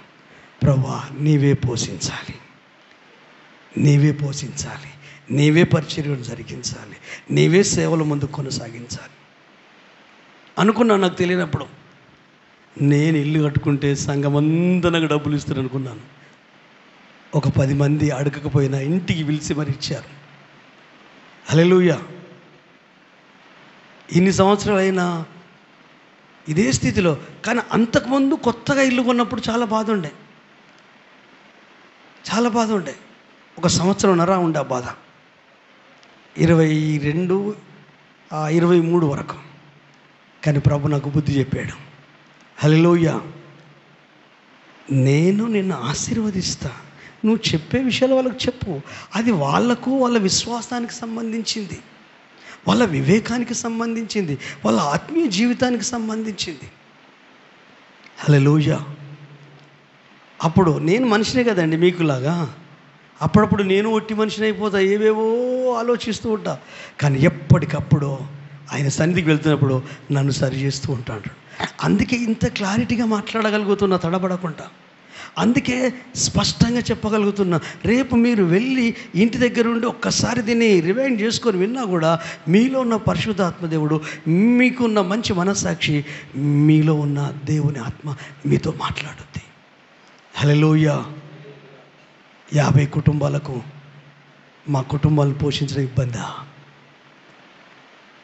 పోషించడం అంటే మానవ పిటి, మానవ జాలి కాదండి. ప్రతి దాంట్లో దేవుని భాగం ఉంది. నువ్వు తినే తిండిలో దేవుని భాగం ఉంది, కట్టెలలో దేవుని భాగం ఉంది, ఆహార పదార్థాలలో దేవుని భాగం ఉంది, ఫ్రూట్స్లో దేవుని భాగం ఉంది, డబ్బులో దేవుని భాగం ఉంది, మీకు పుట్టిన పిల్లలలో కూడా దేవుని భాగం ఉంది. తెలుసా? ఎవరు చెప్పండి? మొట్టమొదటి కొడుకు నీకు నచ్చినా నచ్చకపోయినా అతడు దేవుని కొడుకే. హల్లెలూయా. ఆయన కొరకు పెంచు. ఆయనతో దేవుడు మాట్లాడినప్పుడు సేవకు రావచ్చు. పెద్దోడు దేవుడి కొరకే. కొంతమంది కొడుకు పుడితే దేవుని సేవకిస్తామంటారు, కొడుకు పుట్టినాక ఆఫీసర్ని చేస్తారు. అంటే దేవుడు చీపా? ఆయన ఆలోచన చీపా? మనం ఏం చెప్తే అది చెప్పే తానే అంటే తందాననే మనిషి. అందుకే ప్రతి కుటుంబం, ప్రతి వ్యక్తి, ప్రతి ఆత్మీయుడు గుండెల్లో యేసయ్యకే మొదటి స్థానం ఉండాలి, వాక్యానికే మొదటి స్థానం ఉండాలి. అందుకే ఇజ్రాయేల్ ప్రజల మధ్య నివసించడానికి లేవీయులను ప్రత్యేకించుకున్నాడు. లేవీయులలో నుండి అహరోను కుటుంబాన్ని, మోషను అహరోనును ప్రత్యేకించుకున్నాడు యాజకులుగా ఉండడానికి. హల్లెలూయా. మిగతా పనులు ఈ యాజకులైన ఈ అహరోను కుటుంబమే ఈ ప్రత్యక్ష గుడారాన్ని విప్పాలి, ప్యాక్ చేయాలి. ఓ పెద్ద చరిత్ర ఉంది, అదంతా నేను చెప్తాను. దీని గురించి ఎక్కువ వాళ్ళు టీచ్ చేయరు. దీంట్లోకి ఓరు కొంచెం గలిబిలి అవుతుందని. కాబట్టి అర్థమైన కాడికే వినండి. మళ్ళీ మీరు 16వ అధ్యాయం చదువుకొని ఇంటికి వెళ్ళి, నా సమయం 10 అవుతుంది, నేను ముగింపులోకి రాబోతున్నాను. బల్ల కార్యక్రమం 10:30 ముగించుకొని 10:30కి ఇక్కడి నుంచి మనం బయలుదేరాం. హల్లెలూయా. కాబట్టి ఫస్ట్ ప్రయారిటీ దేవుడు ఇజ్రాయేల్ ప్రజల నుండి ఎట్లయితే లేవీలను ఏర్పాటు చేసుకున్నాడో ఈ లోకములో నుండి, హల్లెలూయా, అక్కడున్న అక్షరార్థమైన ఇజ్రాయేల్ కాకుండా అన్యజనులమైన మనల్ని లేవీలుగా ఏర్పాటు చేసుకున్నాడు. హల్లెలూయా. ఈ లేవీలలో కేటగిరీస్ ఉన్నాయి. వాళ్ళ పనులు, వాళ్ళ విధులు, వాళ్ళు చేయవలసింది, వాళ్ళు ఏమేం చేయాలి. ఇప్పుడు సంఘం అంతా లేవి గోత్రమే. ఈ గోత్రములో నుండి లేవికి 3 కొడుకులు అయితే ఆ 3 కొడుకులు వాళ్ళు ఏమేం చేయాలి, ఆ 3 కొడుకులలో ప్రతి కొడుకు పుట్టిన పిల్లలు ఏమేం చేయాలో మొత్తం లిస్ట్ అంతా ఉంది. దశమ భాగాలు, ప్రత్యేకమైన కానుకలు మందిరానికి అర్పించడం ద్వారా పరిచర్య, సేవ ఇది జరుగుతూ ఉంటుంది. ఇలాగూ 50 కుటుంబాలు ఖచ్చితంగా చేయగలిగితే ప్రతి నెల దేవుని సేవ ఎంత గొప్పగా జరుగుతుందో మీరు ఆశ్చర్యపోతారు. మందిరాలు ఎలా కట్టబడతాయో, సేవకులకు ఎంత ప్రోత్సాహం దొరుకుద్దాం, సంఘంలో ఉన్న బీదలు, పేదలు పోషించబడడానికి ఒక ఆదరణ స్థలంగా, పూటకిళ్ళ ఇల్లుగా మందిరం మార్చబడుతుంది. షెల్టర్ ఇచ్చి, ప్రోత్సాహాన్ని ఇచ్చి. ఈరోజు ఆలోచిద్దామా సహోదరి, సహోదరుడా? నువ్వు విశ్వాసమే కదా, రక్షించబడి ఇన్ని సంవత్సరాలు అయింది కదా, బలలో పాల్పొందడానికి సిద్ధంగా ఉన్నావు కదా. అయితే నిన్ను నువ్వు ప్రశ్నించుకో. నువ్వు ప్రతి నెల 10వ భాగము దేవుని పాదాల దగ్గర పెడుతున్నావా? రెండవది, కృతజ్ఞత కానుక తీసుకురాగలుగుతున్నావా? ఆహార పదార్థాలలో దేవుని భాగం, నువ్వు చేసే ప్రతి దాంట్లో దేవుని భాగం ఉంది కదా, ఆ భాగాన్ని నువ్వు తీసుకురాగలుగుతున్నావా? ఎప్పటికీ విని నాకేంటి నేను వెళ్ళిపోతున్నావా? ఈరోజు నువ్వు అలా ఉండకూడదు. చిన్నపిల్లలకు పలక బల్పం ఇచ్చి తల్లి ఏబిసిడీలు దిద్దిస్తుంది కదా, అగో అలా చేయమని నా దేవుడు నాకు చెప్పారు. హల్లెలూయా. ఈ నవంబర్ మాసం నేను మీ గృహాలకు వస్తాను. ఇవే విషయాలు మీతో మాట్లాడతాను. ఫెయిత్ గురించి మాట్లాడతాను, విశ్వాసం గురించి మాట్లాడతాను. మీ ఫ్యామిలీకి ఒక్కొక్క కుటుంబం దగ్గరికి వస్తాను. అన్ని విషయాలు మీతో మాట్లాడతాను. మాట్లాడి ప్రభువులో పెళ్లి కుమార్తె సంఘముగా మీరు ఎదగడానికి, రెండవ రాకడ కొరకు మీరు సిద్ధపడడానికి, మీరు దీవించబడిన మీ సొమ్ము, మీ జ్ఞానం, మీ తెలివి, మీకున్న సమస్తము పరిచర్యకు దీవనకరంగా మారాలి అంటే ఆయన సన్నిధికి, ఆయన కోరుకున్నది అది. మోషే కోరుకున్నది కాదు, అహరోను కోరుకున్నది కాదు. ఆయన చెప్పింది. ధర్మశాస్త్రం లేకముందే చెప్పింది, సేవకులు లేకముందే చెప్పింది. అబ్రహాంకి ఎవరు చెప్పారు? యాకోబుకి ఎవరు చెప్పారు? చెప్పలేదు. అది దేవునికి నీకు ఉన్న సత్సంబంధాన్ని, ఫెయిత్ను మాత్రమే కళ్ళ కొట్టొచ్చినట్టు చూపిస్తుంది భౌతికంగా. ఓ ఇతడు దేవునితో ఉన్న మనిషి, ఓ ఇతడు దేవుని కుటుంబం, ఇది దేవుడు ఏర్పాటు చేసుకున్న కుటుంబం, దేవుడు ఏర్పాటు చేసుకున్న సంఘము, దేవుడు ఏర్పాటు చేసుకున్న సహవాసము, దేవుడు ఏర్పాటు చేసుకున్న విశ్వాసుల సమూహము, దేవుడు ఏర్పాటు చేసుకున్న దేవుని పిల్లలు వీళ్ళు అని చెప్పగలగాలి. చెప్పగలగాలంటే ఏం చేయాలి? కొన్నిసార్లు కష్టమే, మంచి పని చేయడానికి కష్టమే, సైతాన్ చేయనియడు. ఇబ్బంది అయినా పర్వాలేదు. భార్య ప్రోత్సహించాలి, భర్త ప్రోత్సహించాలి, పిల్లలు ప్రోత్సహించాలి. ఏమండి, మనం బ్రతికేదే దేవుని కృపతో. మనం బ్రతికేదే దేవుని కృపతో. డాడీ, మమ్మీ, దేవుని కృప లేకపోతే మనం బ్రతికే వాళ్ళం కాదు. యేసు మనకు దొరకకపోతే మనం ఏమైపోయేవారు? ఈ సంఘ సహవాసంలో మనల్ని ద్రాక్షవల్లిలాగా నాటాడు కదా. సెకండ్ థాట్ మనకొద్దు. వాక్యము, ఆలోచన పక్కకు పెట్టి, బైబిల్ను పక్కకు పెట్టి, క్రమాన్ని పక్కకు పెట్టి సొంతగా ఏం ఆలోచించొద్దు. అది సాతాను ఆలోచన. వద్దు. యోధాకు అదే ఆలోచన ఇచ్చింది. డబ్బు సంచిలో ఉన్న డబ్బును దొంగిలించేవాడు కనుక ఆ ఆలోచన అతన్ని ఆధ్యాత్మికంగా చంపేసింది. ప్రియ సంఘములో ఎవరు ఆధ్యాత్మిక ప్రయాణంలో ఆగిపోవద్దు. ఈ క్షణము నుండి పరిశుద్ధాత్మ దేవుని సహాయంతో ఇన్ని సంవత్సరాలు వదిలేయండి, ఇంతకాలం వదిలేయండి. రైట్ నౌ డైరీలో రాసి పెట్టుకోండి. ఈ నెలను నవంబర్ మాసం నుండి నా ఊపిరి తుది శ్వాస ఉన్నంత వరకు దేవుని భాగాన్ని నేను వాడుకోను. ఇది నేను సంఘానికి ఇవ్వట్లేదు, సహవాసానికి ఇవ్వట్లేదు, సేవకులకు ఇవ్వట్లేదు. నాకు ప్రాణం ఇచ్చి, ఆరోగ్యం ఇచ్చి, ఆయుష్నిచ్చి, కష్టపడే శక్తినిచ్చి, జ్ఞానం ఇచ్చి, పిల్లల్నిచ్చి, కుటుంబాన్ని ఇచ్చి, పోషించుకొని ఆత్మీయంగా బలపరిచి, విశ్వాసంలో, భక్తి జీవితంలో ముందుకు వెళ్ళడానికి వివేకము, జ్ఞానము, కృప, అభిషేకం ఇచ్చిన ఆ దేవుని ఆశీర్వాదం ఇదంతా. నాకు మొత్తం నన్ను అడగలేదు, 10 మాత్రమే అడిగాడు. అదే ఆయన పాదాల దగ్గర పెడుతున్నాను. ఇది ఇచ్చే సామర్థ్యం నువ్వు ఇచ్చావు, విశ్వాసం నాకు ఇచ్చావు. ఇది నేనేదో చేసినని కాదు, నువ్వు అలాంటి కృప నాకు ఇచ్చావని వినే మనసుతో నీ పాదాల దగ్గర పెడుతున్నానని ఒక ప్రార్థన తీర్మానం తీసుకో. ప్రతి ఆదివారం ఒట్టి చేతులతోనే ఊగులాడుకుంటూ వస్తున్నావా? తీసుకురా, నూనె ప్యాకెట్లు తీసుకురా, సబ్బు ప్యాకెట్లు తీసుకురా, సరుపు ప్యాకెట్లు తీసుకురా. మాకేదో అవసరం కూడా చెప్పట్లేదండి, గమనించండి, మీరు కంగారు పడకండి. నా ప్రతి హృదయంలో ఆలోచన మీకు తెలుసు. నాకేదో కావాలని చెప్పట్లేదు. రైస్ తీసుకురండి. దేవుని బాగా, దేవుని అన్నీ మీరు వాడుకుంటున్నారు, దేవుని సొమ్మంతా మీరు తింటున్నారు కదా, అది దేవుని మందిరంలో పెట్టండి. మేము తినగలిగేది తిని, అసలే తిండి లేని వాళ్ళకు మేము పంచుతాం. భోజనానికి ఇబ్బంది ఉన్న వాళ్ళకు మేము దాన్ని సప్లై చేస్తాం. పరిచర్యకు వాడతాం, సేవకు వాడతాం. ఇప్పుడు న్యూ ఇయర్ వస్తుంది కదా, మరి న్యూ ఇయర్ అంటే మళ్ళీ సంవత్సరం మనం వేసుకోవాల్సిందేనే. మీరందరు ఇవ్వగలిగారనుకో, చర్చికి ఫండ్ ఉంటుంది, అంటే సమృద్ధి ఉంటుంది కదా. అందులో నుండి కరెంటు బిల్ కడతాం. మొన్న 4,000 వస్తే కరెంటు బిల్ నేను కట్టాను. అంతకుముందు ఎవరికొకరికి చెప్పేది, నాకు చెప్పాలనిపించలేదు. నువ్వు కట్టు అని అనిపించలేదు. ఉన్న 500 ఆపేస్తే, నేను నెలకు ఇచ్చే 500 ఆపేస్తే. ఎందుకు? మీరు దేవుని చేత దీవించబడి విశ్వాసం చేత దేవుని భాగాన్ని మీరు ఇస్తే దాని ప్రకారంగా పరిచర్యలు ఏ లొసుకులు లేకుండా పోతాయి. రానున్న దినాల్లో ఈ సంవత్సరం అడగకుండా కూడా దేవుడు కార్యం చేయాలంటే అందరూ నమ్మకంగా వారికి అందిన ప్రతి దాంట్లోకి వెళ్ళి ప్రభు భాగాన్ని ఇస్తే దాంతో అన్నీ చేపిస్తాడు దేవుడు. ఆ వివేకం దేవుడిచ్చాడు. ప్రార్థిస్తామా? 2 చేతులు పైకెత్తి మనస్ఫూర్తిగా హృదయపూర్వకంగా పరిశుద్ధాత్మ దేవుని సహాయంతో ఇంతకాలము మానవ మనసుతో, మానవ మైండ్తో, మానవ జ్ఞానంతో నడిపించబడ్డాను. నాకు అన్ని అనుభవాలు ఉన్నాయి, అన్ని ఆధిక్యతలు ఉన్నాయి, అన్ని రకాలుగా నేను దీవించబడ్డాను.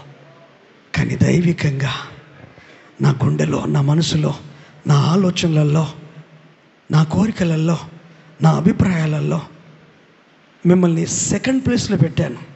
మొత్తమే మిమ్మల్ని పక్కకు పెట్టలేదు యేసయ్యా, మీ వాక్యాన్ని పక్కకు పెట్టలేదయ్యా. నా అవసరతలో, నా ప్రాధాన్యతలో నేను వచ్చి కూర్చున్నాను. నాకు తెలియకుండా జరిగింది. ఇది కావాల్సుకొని చేసింది కాదు, ప్లాన్ ప్రకారంగా చేసింది కాదు. కొన్ని పరిస్థితులు సైతాన్ని కలిగించాడు. కొంతమంది మనుషులు ఆ విధంగా బ్రెయిన్ వాష్ చేశారు. కొన్ని పరిస్థితులు ఎందుకు ఇవ్వాలో అనిపించే మొండి మనసు కలిగజేసింది. దానివలన మా సంఘానికి ఏం కాదు, మా సంఘ కాపరి కుటుంబానికి ఏం కాదు, నీ ఆశీర్వాదము, నీ దీవెన, నీ అభివృద్ధి, నీవిచ్చే నెమ్మది, నీవిచ్చే ఆరోగ్యము, నీవిచ్చే అభిషేకము, నీవిచ్చే జ్ఞానము అది కనుమరుగైపోయి ఒట్టి మనిషిగా, మట్టి మనిషిగా మారుతాను. ఏదో అసంతృప్తితో బ్రతుకుతాను, తృప్తి ఉన్నట్టే నటిస్తాను, కానీ రియల్ తృప్తి నాకు లేదయ్యా. నేను కలిగింది ఏది పోగొట్టుకున్నానో ఇప్పుడు నాకు అర్థమైంది. ఇప్పుడు నేను ఉన్నది అది నాకు కలిగింది కాదు, కానీ కొన్ని పరిస్థితులు నాకు తీసుకొచ్చి పెట్టాయి. అయ్యా, ఇప్పుడు నేను మీకు చోటిస్తున్నాను. నా తల్లి కంటే, నా తండ్రి కంటే, నా ఉద్యోగం కంటే, నా భార్య పిల్లల కంటే, నా సంఘం కంటే, నా సహవాసం కంటే, నా దైవజనుల కుటుంబాల కంటే, అయ్యా చివరికి నా ప్రాణము కంటే, నా ఊపిరి కంటే మీకే మొట్టమొదటి స్థానం ఇస్తున్నాను. నాకు వివేకం ఇయ్యవా తండ్రి, జ్ఞానం ఇయ్యవా తండ్రి, విశ్వాసముతో నన్ను నింపవా యేసయ్యా.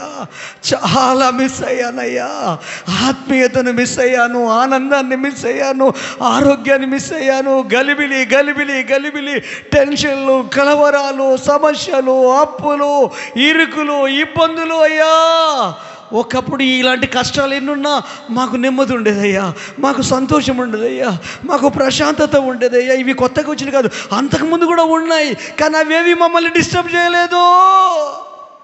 నీలో జీవించేటట్టు చేశాయి, నీ కొరకు బ్రతికేటట్టు చేశాయి. ప్రార్థిస్తామా? 2 చేతుల పైకెత్తి కృతజ్ఞతలు చెల్లిద్దామా? హల్లెలూయా. మనస్ఫూర్తిగా, హృదయపూర్వకంగా ప్రభు నీతోనే మాట్లాడుతున్నాడు. పరిశుద్ధాత్మ దేవుడు నిన్నే సంధిస్తున్నాడు. చాలు చాలు చాలు, ఈ ఆట చాలు, ఇక గేమ్ చాలు. యేసయ్య ఆట ఆడడానికి అవకాశం ఇవ్వు, పరిశుద్ధాత్మ దేవుడు పనిచేయడానికి అవకాశం ఇవ్వు, వాక్యం పనిచేయడానికి అవకాశం ఇవ్వు, దేవుని మహిమ దిగిరావడానికి అవకాశం ఇవ్వు. నీ మధ్యలోనే ఉన్నాడు, మీ మధ్యలోనే ఉన్నాడు, మీ కుటుంబంలోనే ఉన్నాడు, మీ గృహంలోనే ఉన్నాడు, నీ గుండెలోనే ఉన్నాడు. ఎక్కడికి పరిగెత్తాల్సిన అవసరం లేదు. నీకున్న జ్ఞానం ఎవరికి లేదు, నీకున్న అభిషేకం ఎవరికి లేదు, నీకున్న వివేకం ఎవరికి లేదు, నీకున్న తలాంతులు, సామర్థ్యాలు ఎవరికి లేవు. నీ కుటుంబం నీవు ఉన్నట్టుగా ఇంకెవరు లేరు.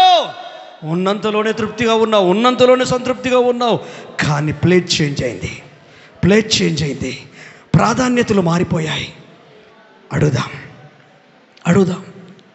ప్రేమల తండ్రి, నాతో కూడా మాట్లాడాం, నా ద్వారా నీ బిడ్డలతో కూడా మాట్లాడాం, చాలా విషయాలు నేర్పించారు అయ్యా. ఇక మాటలు కదయ్యా, క్రియలు చూపిస్తాం.